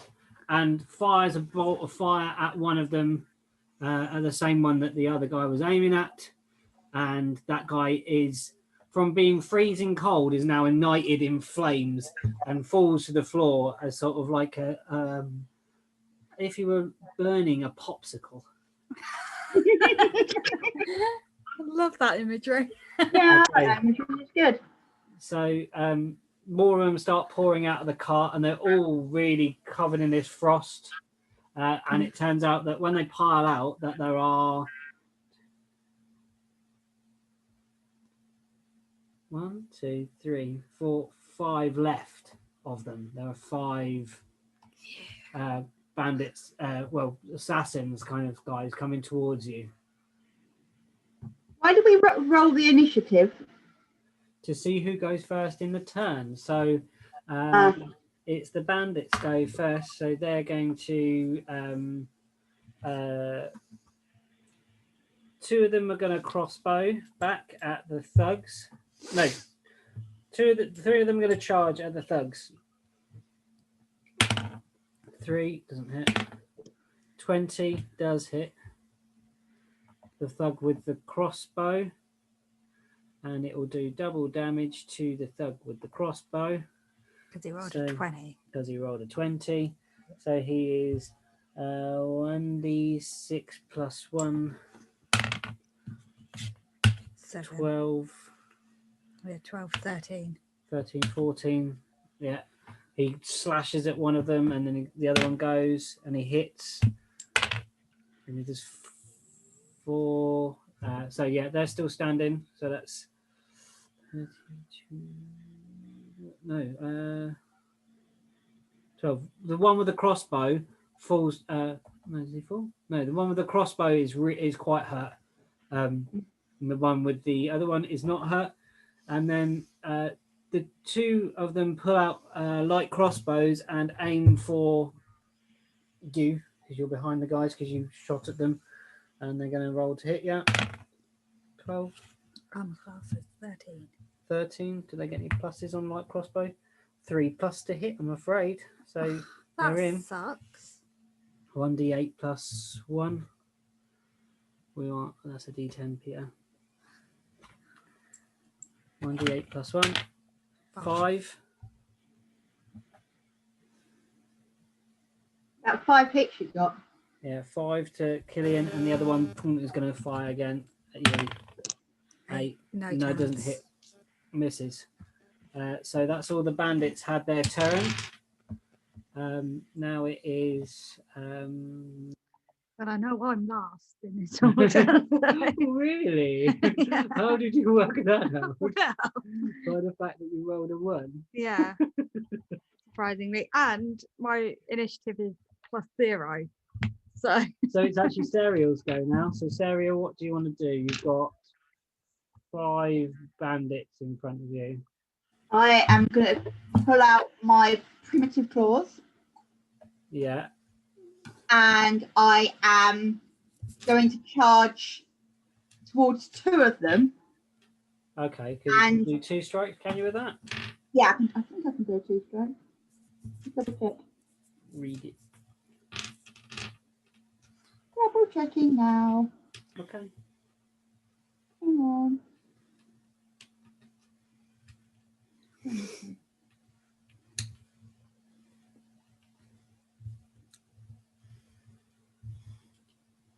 Oh no, 1. Sorry, Okay. I stand corrected. It was the other But one. is it 1 action? It says make a melee spell against 1 creature within 5 feet of you. Okay. On a hit, the target takes 1d10 acid damage. Okay, go for it then. Do it. So roll for a hit. I've got to come out that screen now. Roll for a hit. this is really bugging me. 18, Yeah, you hit him. Yeah. and then I roll the other one. Yeah, Yeah, you hit the damage one next to it. 3. Okay.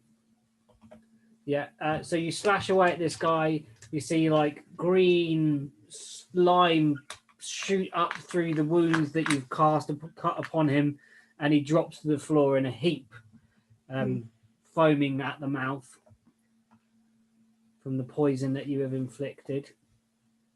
Do you can you do a bonus action? Is there it on your actions page?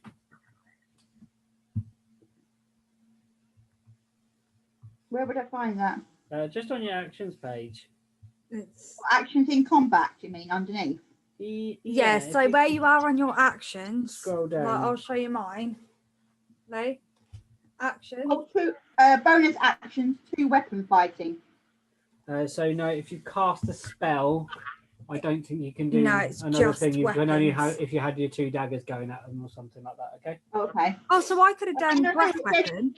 No, it does say, it says reactions, opportunity to attack, and spells absorb elements. Yeah, you can do that if someone casts a spell at you. You can say I react and do. And it says other actions in combat, interact with objects, speak Yeah. with animals. That's it. Yeah, you can do that. None of those are any good at this point, are they?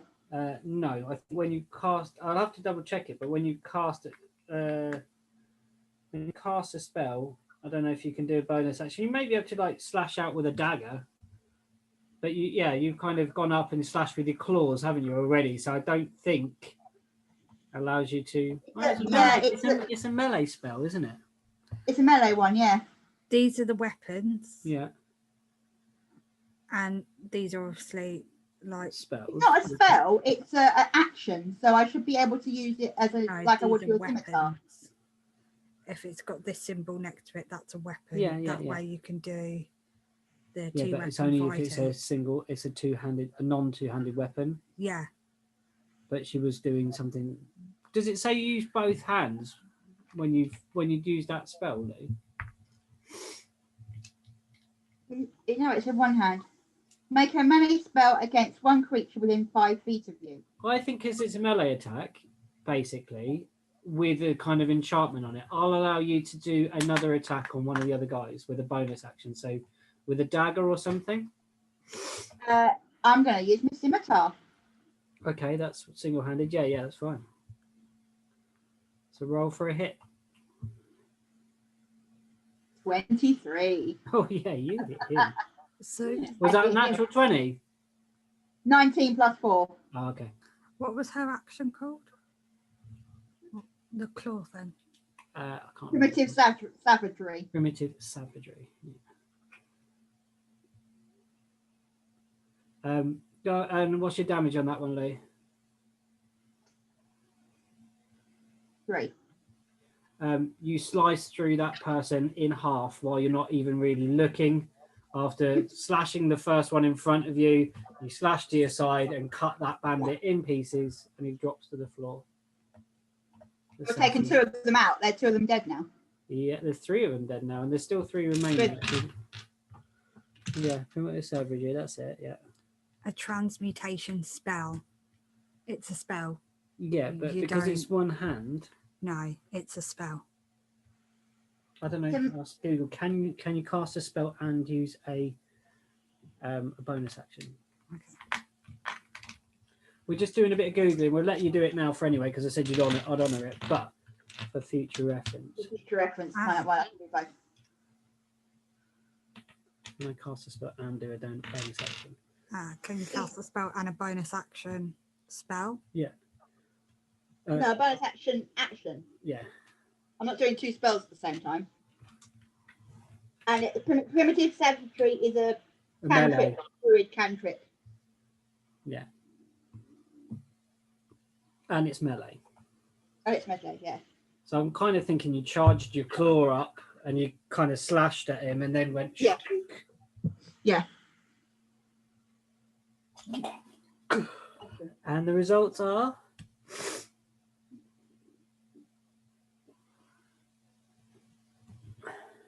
I'm thinking Wolverine-esque with like. Yeah. I'm thinking Wolverine, but with a sword in the other hand.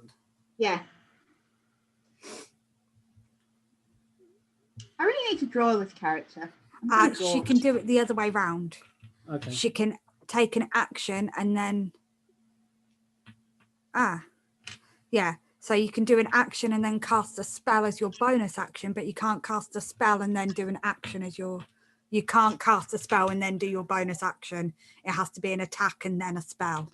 Oh, okay. If it's a we'll bonus say action. it happened that way round. All right. Yeah.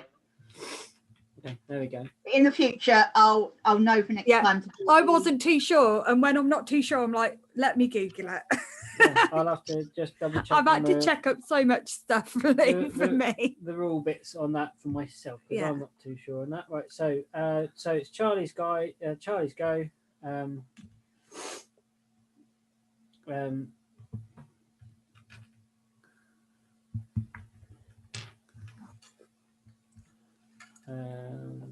He's going to. Oh, whoa! Did you do what I did? No, I didn't. I did somehow, but I didn't even press a back button because my phone doesn't have a back button that works. So... Your back button doesn't work. No. Oh yeah, it's that phone, not I was just like, have you broken that? If it was me, I'd understand. So Charlie is going to don't remember what Charlie's weapons are. He's got a warhammer. Charlie's I going can to just cast. picture a crow in armor holding a pigeon in armor holding a warhammer. When we made them, it was so much fun.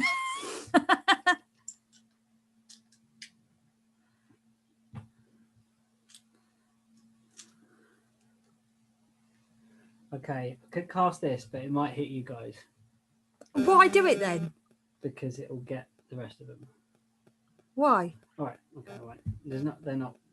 They seem to be dropping like flies. So I'm going to I'm going to run towards one of them with my warhammer, and I'm going to try and I'm going to strike him with a warhammer single-handedly, just like this. Yeah. So I'm going to roll Take his kneecaps out.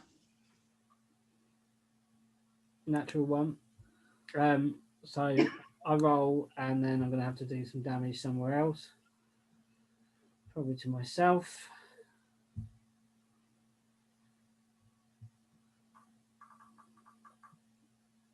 I take 3 damage. I managed to hit myself in the toe.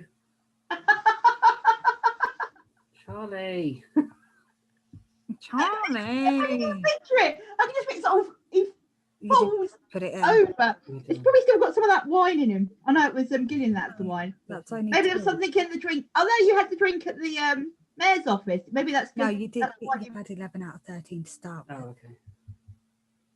that's why you've got 3 damage. There. Yeah. Apply. Okay. Okay. So, and then I'm not going to be able to do my bonus attack because I missed, basically. Okay. Because I'm just like, I think that's a fair of a one misfortune. Right. I'm going to do I'm going to use my dagger. Right. No, my quarterstaff. Single-handedly, they're not. If you're going to try and do something else as well. Yeah. So 6. plus 4, 10. A swing and a miss. Oh. So what do I do? You got your bonus one. Make your bonus Okay. action. So same again. Yeah, if you want. Make another swing.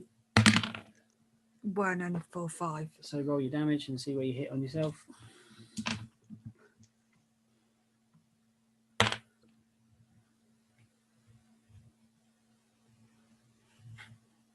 Five. We're doing very badly in this fight, by the way. You two are not good at this fight. Hey, I did the first lot. Okay, so then it's going back round. That's Killian's go. It's our back to, it's our thugs goes. Mm. So the crossbow one's gonna go, and he's gonna try and thunk another one. 11, yeah. Was I just out then of hitting him? He's 12. And then he does heavy crossbow is 1d10 or 5. Yeah, so 5 is the average. Yeah, so he skewers another one, and it falls to the floor. Down to 2. Down to 2 left. Yeah, and the other one's going to just charge up this time, not with a flame. 6 plus 4. No, it doesn't 10. hit. Doesn't hit. Oh, Thug can make 2 melee attacks. Goes again. And he misses. Yeah, so the Thug's run up, made 2 attacks and missed those What 2. damage does he take then? What about the other thug? Did he not be able to use 2 attacks? He can only use the crossbow, can only be fired once. Oh, okay. Okay, so now it's on to Down to me, isn't it? So salty no, slips out. it's on to they're all dead. This guy. So he's going to attack the guy that's up in his grill, swinging manically at him, which was the one that had already had some hits. 15. Oh, he's gonna get hit, I think.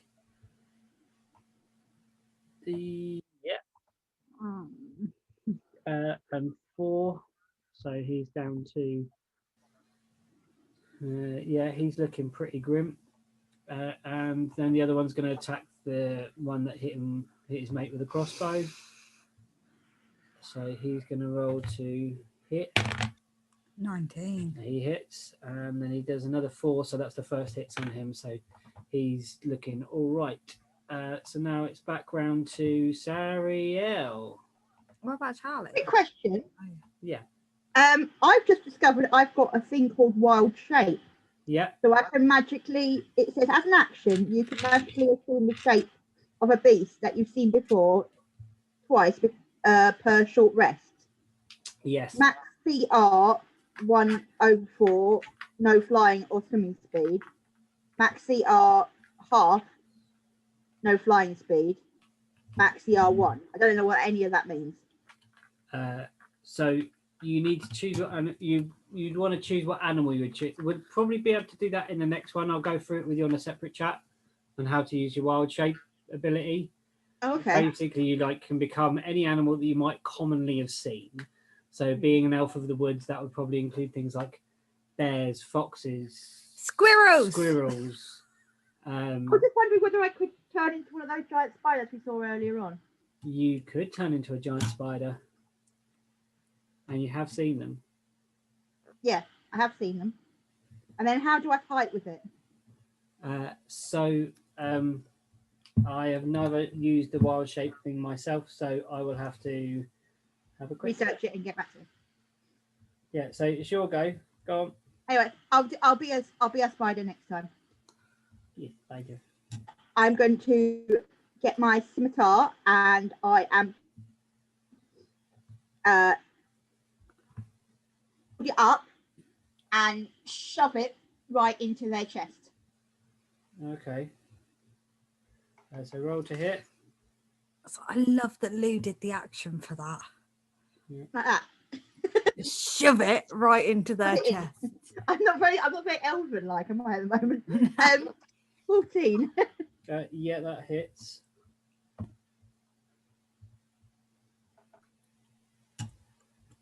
Four. Yeah, so that one just slides gently off your blade and plops to the floor. And you've got And your bonus.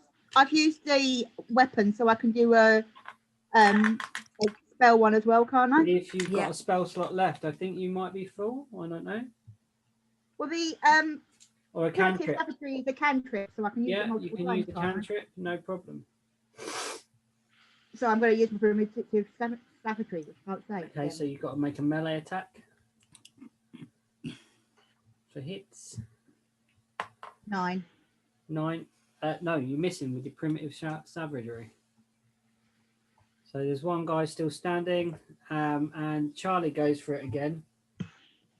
So Charlie, come on, Charlie, please. He's actually should be really good with the warhammer. It's just like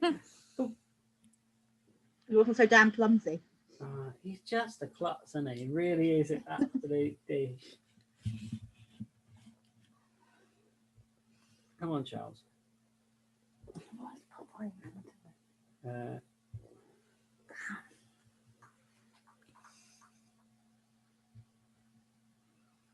No, absolutely misses again. But it doesn't hit himself this time. So Well, that's something. Can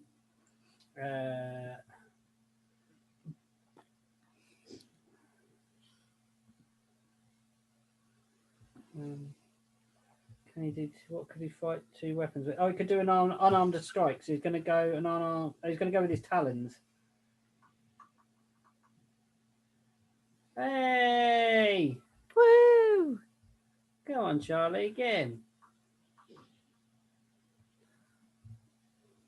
He slashes at this guy, and he is cut to ribbons all down his face, bleeding, but still standing. Oh my gosh. All right. My go? Yeah. Oh no. Right. just standing. I'm gonna. He is gonna flee. So he starts riding. So you get an opportune attack. So I think that gives you advantage on your hit. Right. Okay. So I'm gonna use my dagger. Okay. What does it give me? So you get to roll the dice twice and take the best result. 8 plus 12, hit. and then the other one would be 11, 15. Okay. So, So yeah, either hit. way, I hit. Yeah, let's roll your damage. Right. You're going to have to explain what this one says to me because I haven't got a clue. So it's the on that one is 4. So it's the one that you see. Yeah. +2, so 6. That guy, you just go and you stab him in his back, but the knife actually dagger. You stab him so hard, your hand is inside him slightly, and the blade projects from the front of him, and you withdraw it, and the guy falls to the floor. That was lucky. Okay. So you're pretty cut up. Yeah. Charlie's just like, I don't know what happened. I'm ever so sorry, guys. I mean, I'm rather embarrassed, to be fair. It's all right, Charlie. We always assumed that you're not going to be much help in a fight, so He have other skills. technically should be really good, but I just got rubbish dice. It's Charlie. Just can't roll. So, and I think Charlie. it is literally it's Charlie. Like when I'm rolling the enemy dice, natural 20s all the time. But no, Not with Charlie. not with Charlie. No. Right, before we head off any further, can I ask Sorrel to do Healing Hand on me, please? Yes, you can. of course I can, Todd. Or I can do it if you've got no spell slots. I can do a proper one. I can do like a big heal. Well, I'm down to 2 health. Okay. Like, Yeah, get so help.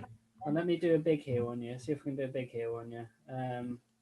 So I can do healing word, or I can do cure wounds. I'm kind of like dragging myself so across I'm the gonna floor. do cure wounds. So I can put my hands on you. It takes gain 7. Brilliant, thank you. 1, 2, 3. Yeah, I only had one spell slot left, so Yeah, and that leaves me with none. Now I've got no. Yay. I've got my cantrips that get no Yeah. for the spells. Sorry, I was just kind of dragging Okay. myself across the floor. I've got loads of cantrips and one spell left, so yeah. So you're standing there, breathing heavily after this surprise attack of a cart smashing into the wall. Yeah. And dead what appear to be assassins around you, or dressed as assassins. Okay. I think Shall we just head to the church? let's head towards the church. There's nothing else planned to attack us. I think we go back onto the main road. I don't think we should carry on down that little road. No, I think just go Onto the back main onto the main road. But stay quite close to the buildings, so we can sort of skirt down the little roads if we need to. Yeah. Okay, perception checks, everybody. Right.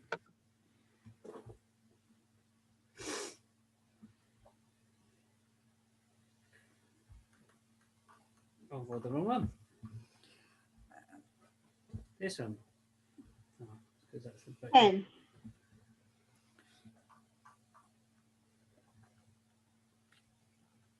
Let's see if anything with 10, do I? No. 8. Come on, Charles. That's not a good roll for something. Charles notices that the outfits don't seem to fit them somehow. What, the assassins? Yeah, the bodies as The you walk past. assassins' outfits. Yeah. So you think Can we investigate their bodies? Make investigation roll. Yeah, I'll do that as well. You know nothing. Oh.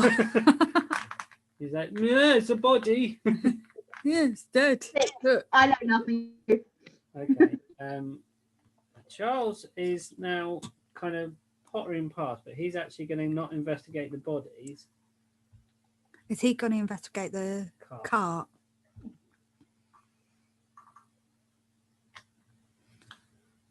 Nine. 9. No, so nothing really untoward about any of this, it would appear.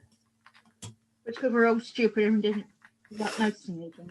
Yeah, okay, so you're back on the main road and you're heading southerly towards the church. Yeah. Get healed up. You got one of your men with you. He's pretty hurt right now, and you're walking down. What happened to the other one? There's 2 with you. One of them only took a couple of points of damage. The other one's kind of limping, needing a bit of help. Right, okay.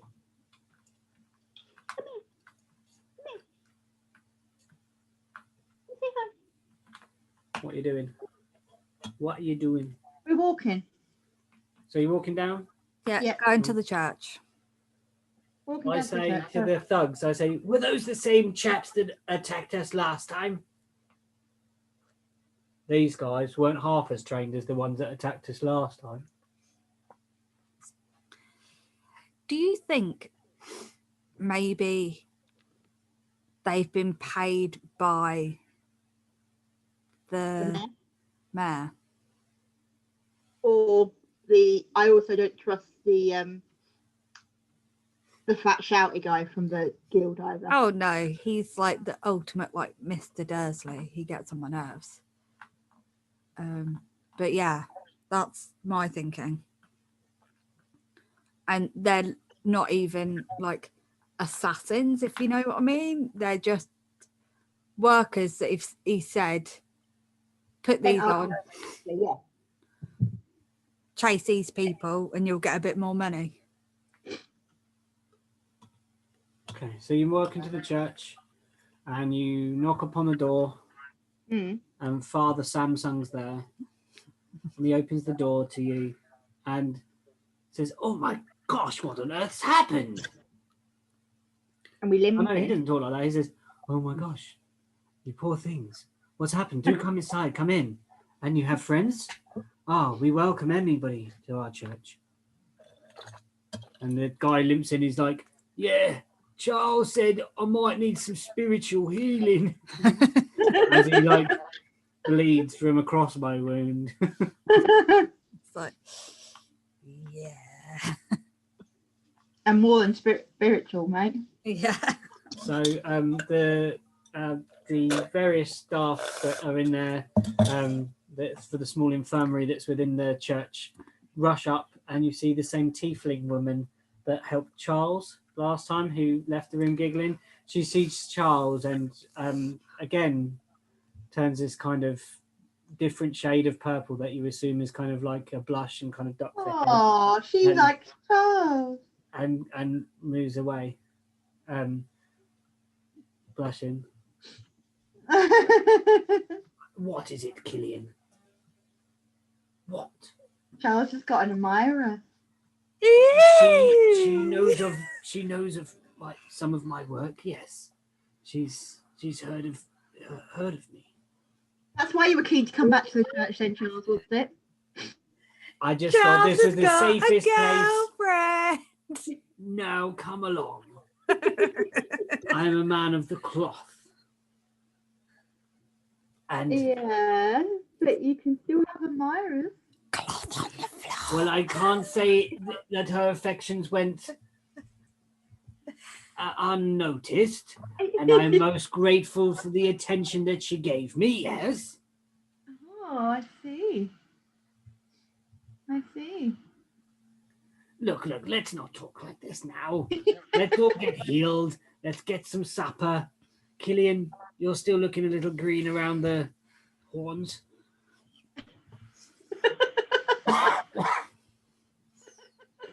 My horns are green. Well, greener than an off green. You know what I mean. So are we doing a short rest here? I think this is a time for doing a long rest where we can heal our wounds and rest ourselves up. Yep. Okay, so We haven't had a long rest in a few why not a long rest, everybody? Yeah, let's do a long rest then. Yeah, we have not done a long rest Long in a few days. rest. Boom.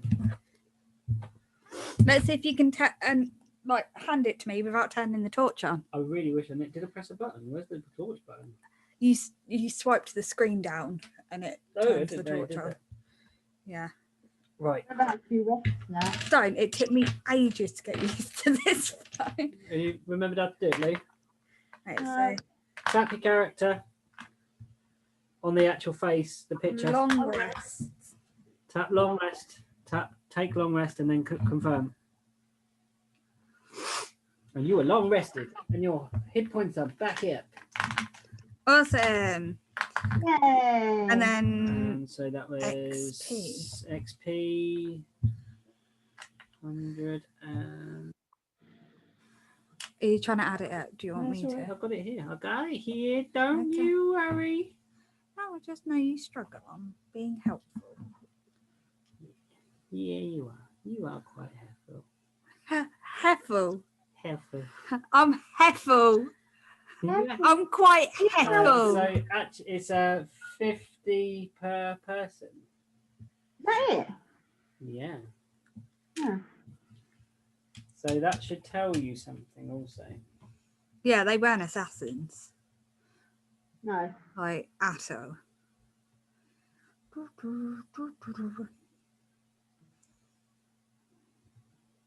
So my XP is on 778 now. Is that right? Possibly. We're not all going up at the same time because various people got different stuff. Yeah. Okay. I'm on 650. I'm 650 too. Yeah. So You rest up in the church and you tell your tales to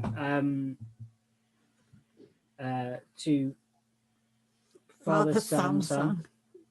And you eat round the table together, and Charles is at the far end of the table talking quietly, and the tiefling woman is sat next to him talking to him also. They look like they've been friends for years, the way they talk. About the Charles and this tiefling. Yeah? What are you trying to perceive? Perception or investigation? Which one will I do? Investigation would mean you go and actually touch them and start feeling them. You is a bird. You has got horns on your head.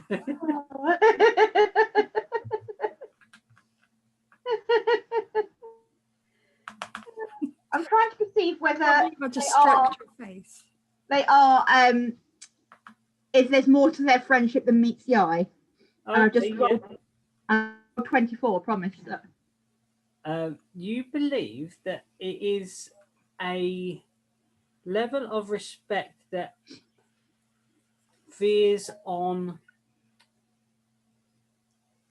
It's based in the religion. It's based in the worship of Melora. And that all of Charles's pomp to being a servant of Melora has rung true to many people's ears as he has spread the good word of Melora and the goddess as the goddess of the tempest and of the wilderness, and that even this tiefling, who is half devil in appearance, has found some sort of salvation, possibly through something that Charles has done or through a sermon that Charles may have given somewhere. That's right. He's converted a half devil tiefling to the way of his god. That's what you feel. He did actually say to you before, I'd never believe it. A tiefling. When she left the room after he had been really beat up by the fish. Yeah. And they're just chatting away down the bottom end of the table. So Talking quite hushly and laughing and breaking bread and sharing wine. that's happened in just the time it took for him to rest up before. No, you believe this is something that Charles has done previously. Right. Okay, that's why they're so close. Then. Yeah.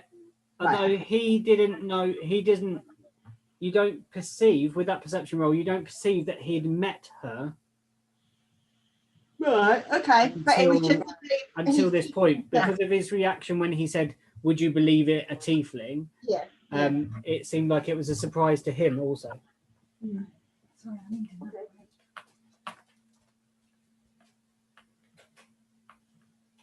Okay, so we're rested up. So we need to thank the Father for his hospitality. Yeah. And we've had a long rest, so can we look at our magic items? You can make an Arcana check.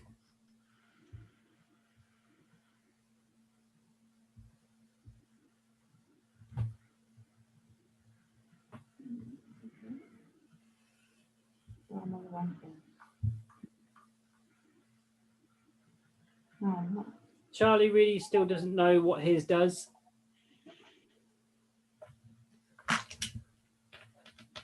$13. You still don't know what yours does.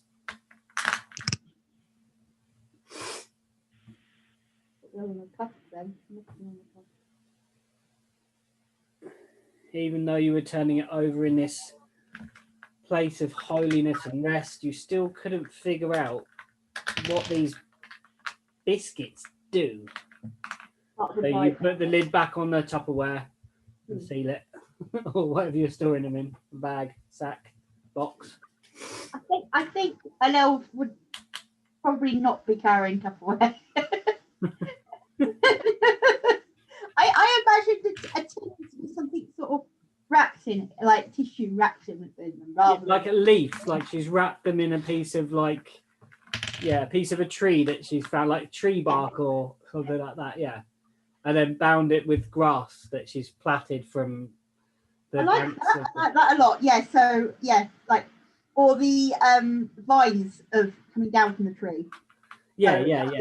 He's kind of made like this beautifully wrapped parcel that with a simple pull of a knot, the whole thing delicately unfurls and there's gingerbread men. Yeah. Rather than Tupperware. That kind of every so now and then she feels them wiggling in her pocket. But they're kept dry and they don't go stale. Yeah. Okay.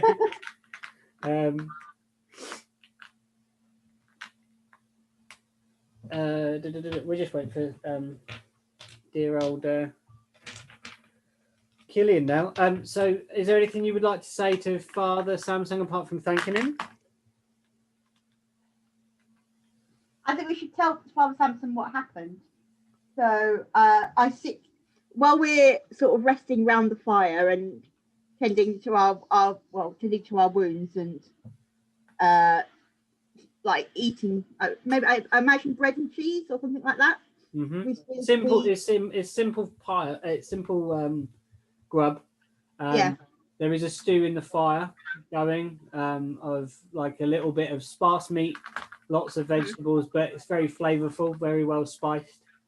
So while we're eating, we tell him of our Father, I'd like to tell you the tale of what we've been through over the last 2 days. And so we tell him of our tale of all the actions that happened to us in the maze, and also being taken in the snowflake, in the snow globe, over to the Christmas kingdom, and all the things that happened in the Christmas kingdom. And yeah, basically tell our story to him. And I'm guessing he would listen attentively. Mm-hmm. So he sits there nodding, taking in everything that you were saying, and he seems most interested in the story of um, the room with the orrery, the room with the planetarium in it. Oh yeah, yeah. Where it was talking about a conjunction of planets, certain position of the planets. And he says certain times and certain alignments have always had great effect on Earl. Devastating ones often. And the results of that can be seen on the scarred face of this world. Where do you mean? I mean the more. I mean the dark side of this planet. There are stories told that this planet once did turn and was once verdant, green, blue, and full of life on both sides. Natural life on both sides. But now it worries me that the darkness is growing. There is a seeping like a poisoned spring that is leaking to this side of the planet. Do you think the dark side is growing bigger? I believe there are forces at work that would have this whole world for themselves.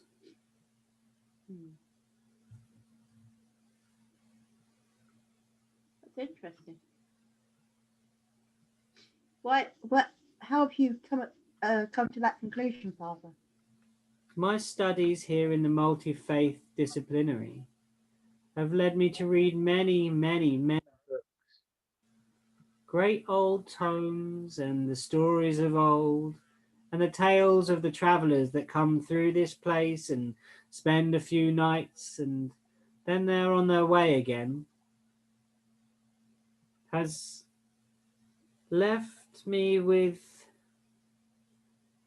a grander picture of the way the world works, based in theology, but applied through living creatures.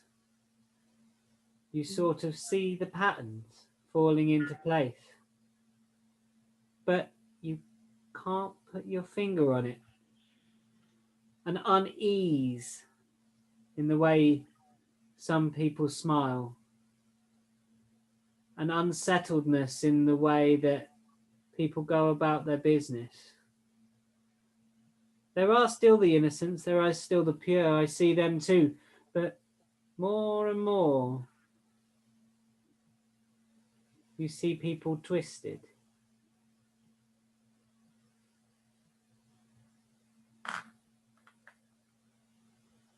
Okay.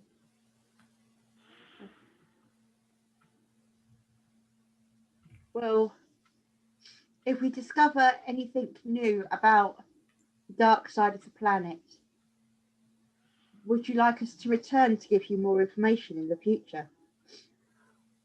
I'm not one to have any power in uh, in resolving any matters of such grandeur. You would need great heroes, great leaders, and many, many people to be able to overcome something like this. Its roots dig deep, or rather, the roots are digging towards us, maybe, from the dark side of the planet. And I worry that all this that we have, Mindergrass, and all the continents on this side could be at risk.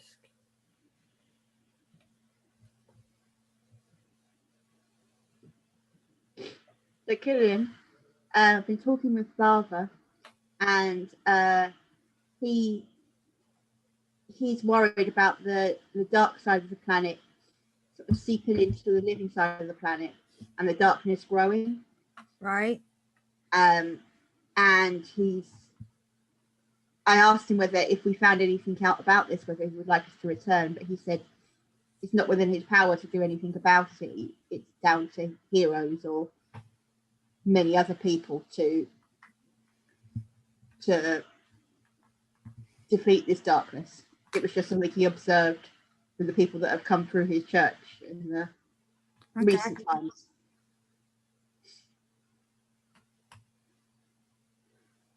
So with that somber thought in our hearts, we thank the Father again for his hospitality. Where do you intend to go next? Where onward do you go from here? You have freed this village of the bane of the silting, and to know that that is the bodies of people from here has darkened the spirits, but also lifted them. Now we know that they're no longer being sacrificed in this manner. And I and the many priests here will bless the waters and perform rites above the waters, so that those that died in service to this master will be at rest, and their spirits will find their way to the plains.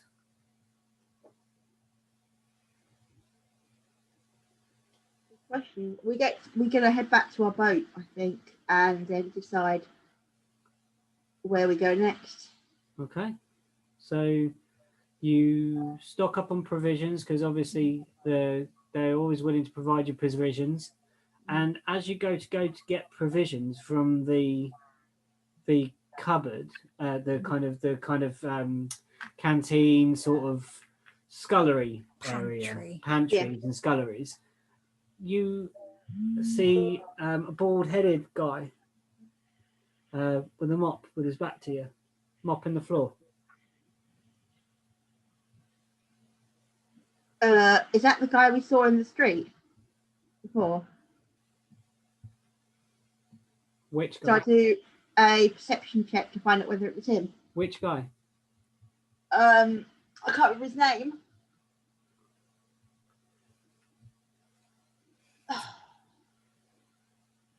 The merchant guy that said about the I'm going to do a perception check and then I'll know, won't I? Okay, but which guy do you think it is? The merchant guy that told us about the I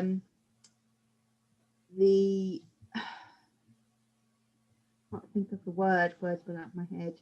The poor conditions? Yeah. That guy, the guy that was the worker at the silting plant? Yeah. No, you don't think it's him. Okay.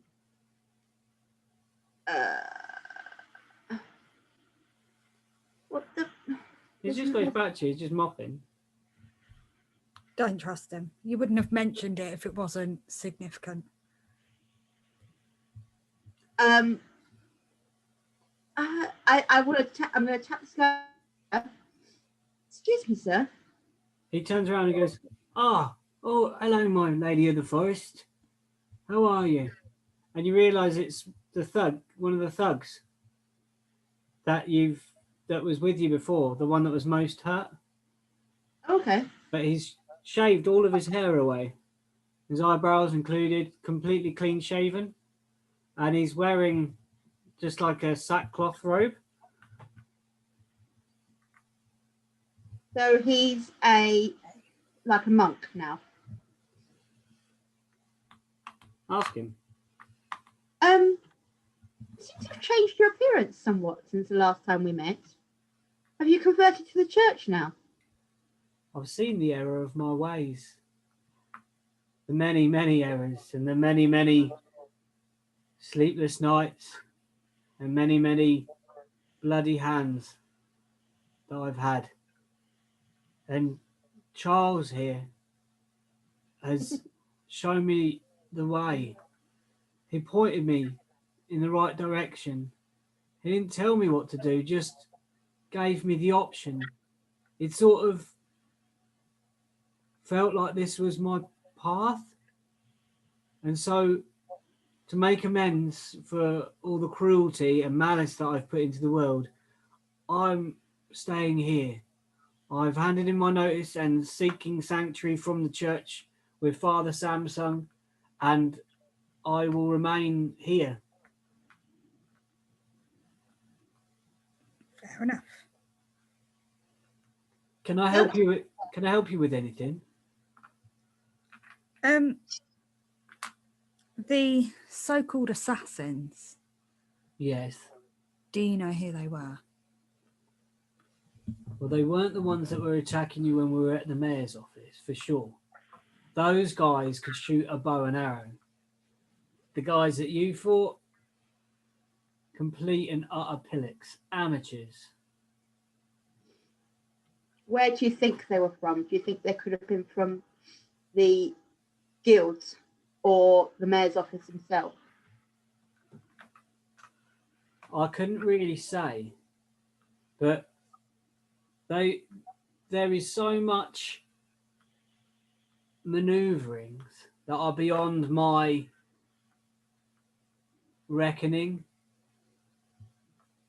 The tales that they weave are above my level of, would you say, above my level of Pain. sophistication in the old brain box, I'd say. Right, okay. But they're always at each other's throats, and there's always a struggle for, like what I said, the things in your pockets that jingle and jangle.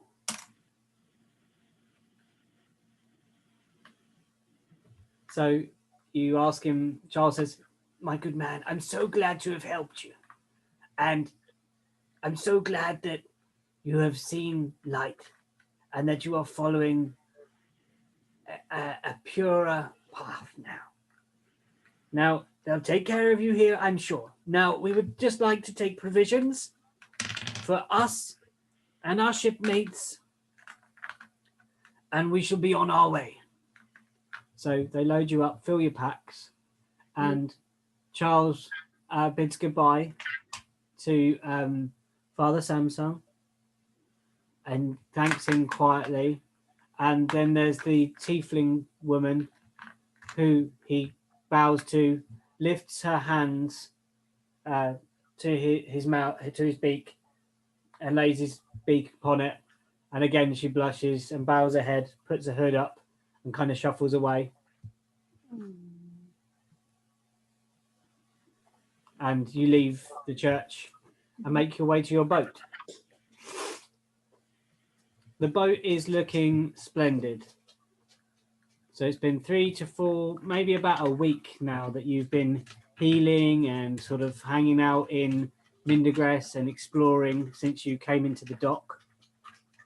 And you left your folk aboard to sort of mend and fix and look after the boat after letting some of them free, if you remember. Yeah. And I'm actually struggling to hear you right now. Me? Yeah. Because of the props. Yeah. And you arrive back to your boat. And this is going to be quite important for you to sort of note down, maybe. I'll keep a record of if you want to make a note of it. I have a important records page in my book. Yeah.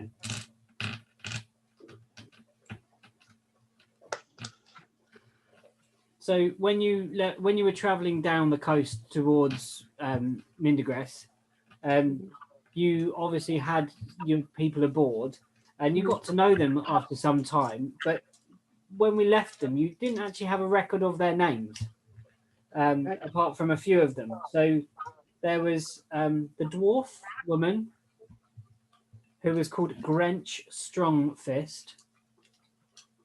French strong. Toby, enough. Yeah. Get out. Yeah. Get on your bed, Ethan. There is the gnome, the technical one. She's called Taj, Tajgje. Sorry, say that again. Tajgje.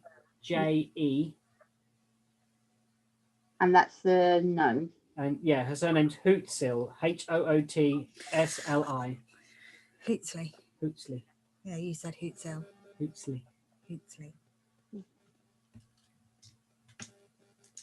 And then there's obviously the human Harsel living his best life on his boat. My friend. My one and only friend. And there's 4 humans that are left. And they were all from one family, you've found out. They're from the Epen family. Epen? E-P-E-N. Or Yeah. E-double-P-E-N. And there's Hans. Malk. M-A-R-L-C. Sorry, say that again. There's Hans, H-A-N-S. Mm-hmm. There's Malk, M-A-R-L-C. Yeah. Simil, S-I-M-I-L. Yeah. And Greta. Can you hear it, Pete? Yeah. She's a natural sailor. Which one? Greta?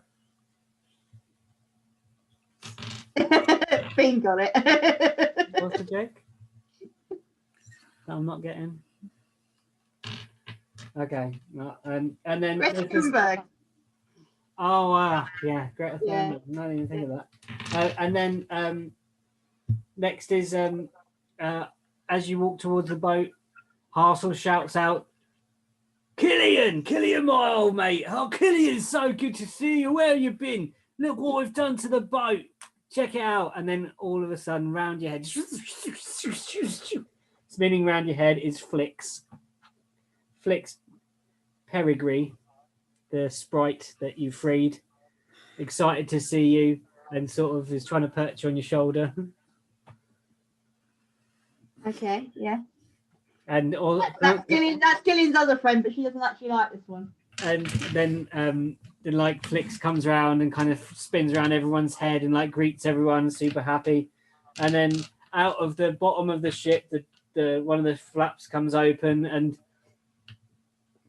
out of it goes, "My friends, how are you doing? So good to see you." And it's the Luxodon, the elephant guy. And over the time, you learn that his name is Runest, Roonest. R-O-O-E-N-T. Go on. What is it? E-S-T. Runest. Runest Heap.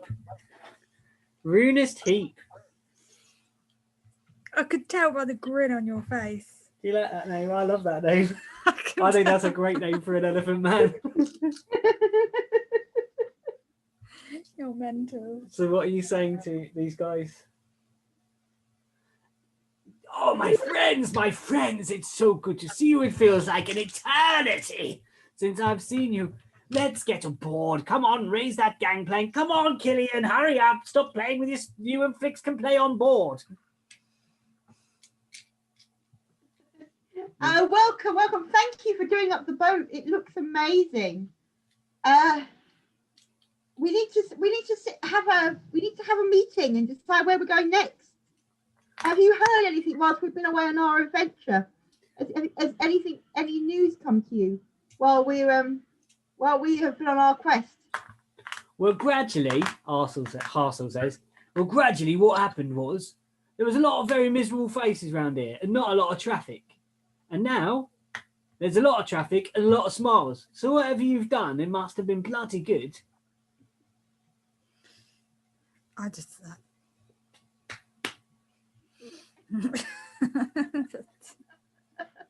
I'll take it that you don't want to talk about it then. Not right now. It's been quite a journey, but I feel the town is in a better state than when we arrived. Certain. Well, I can see it in the faces of the people. Well, that's good. At least we are leaving with the town in with the people happier. Talking of leaving, we need to head off before anybody else follows. Yeah, we need to work out what direction we're going in, though. Otherwise, there's no point sailing anywhere. So where do we set sail to? Lou's place. So you wish to set sail to Frohast? Well, we need to go to the dragon first, don't we? Recharge is going to show you a way to get to Charlie. Right. Island. So Charlie or Serial. Let's go to the southern continent then. Okay. So is that what one's that? Serial, right. Serial's mysterious letter from a dead king. Right, yeah, let's go there then. Let's go. We're a bit. Can you have the map, please? Can we have a look at the map of the... I don't have it on this thing. It's in your message. But yeah, you can sail. You're sailing south. Well, we're already going south, aren't we? So we're going in that direction. It's not like we're going out of our way. Yeah. So you're sailing round the bottom of Gregdon towards Sorthal. Yeah. That's where we're heading then. And that's where we'll leave it for today then. We'll stop there. And you're on your way to find out the mysterious circumstances of this letter. Frohast, the continent of Frohast. The letter was from the town of... Oh, what's that town called? Hold on, I'll grab the map for that one. I don't know. Sitting right here. Mindigress. Mordensal. Mordensal is where the king was, the king of Frohast. Oh, I've got it all complete. I've got Mindigress written down there, so I've obviously got. No, Mindigress was where you just were. We've just been. How do you spell Mordensal? Morden. Yeah. Sal. A-L. Mordensal. It's the capital of the city of the continent of Frohast, which is the southern continent. Yeah. Mm-hmm. And that's where you did you know that's where that king's seat of power was. Mm-hmm. So we believe him to be dead now. Yeah. But I did a nice thing in the past, so the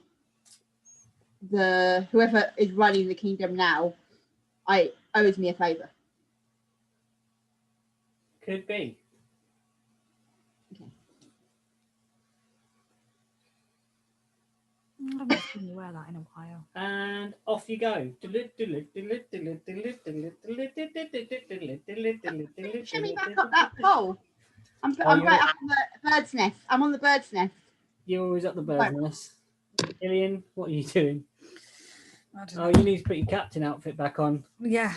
Or else your pet chest's going to be grumpy with you.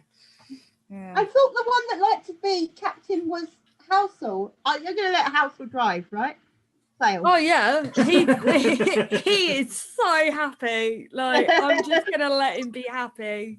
So you can press as the captain and sort of direct the way. So there's this really beautiful moment where you're all aboard and there are smiles on everyone's faces, and Runist Heap pulls in the plank from the side, and you start climbing up the rigging to go up to the crow's nest. And as you climb, there's Flix is spinning round, spreading her like pixie light as she flies up round you, as sprite light as she climbs up round you. Hans and Mark are like sweeping the deck and like cleaning the last few bits off, tying knots, and the sails drop and fill with wind, and the silt had been cleared from the front of Mindigress, and there is clear sailing all the way through, and the gnome is sat beside the wheel, and she's pulled out a small set of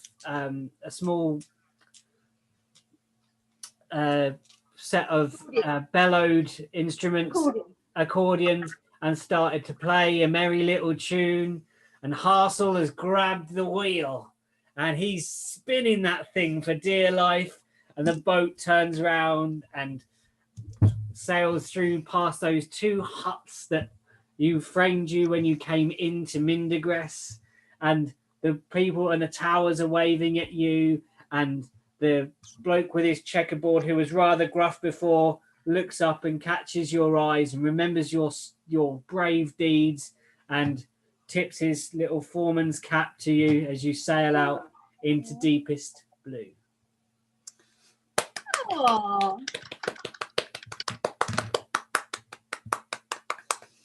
Yay! Like it. Yeah. I like it.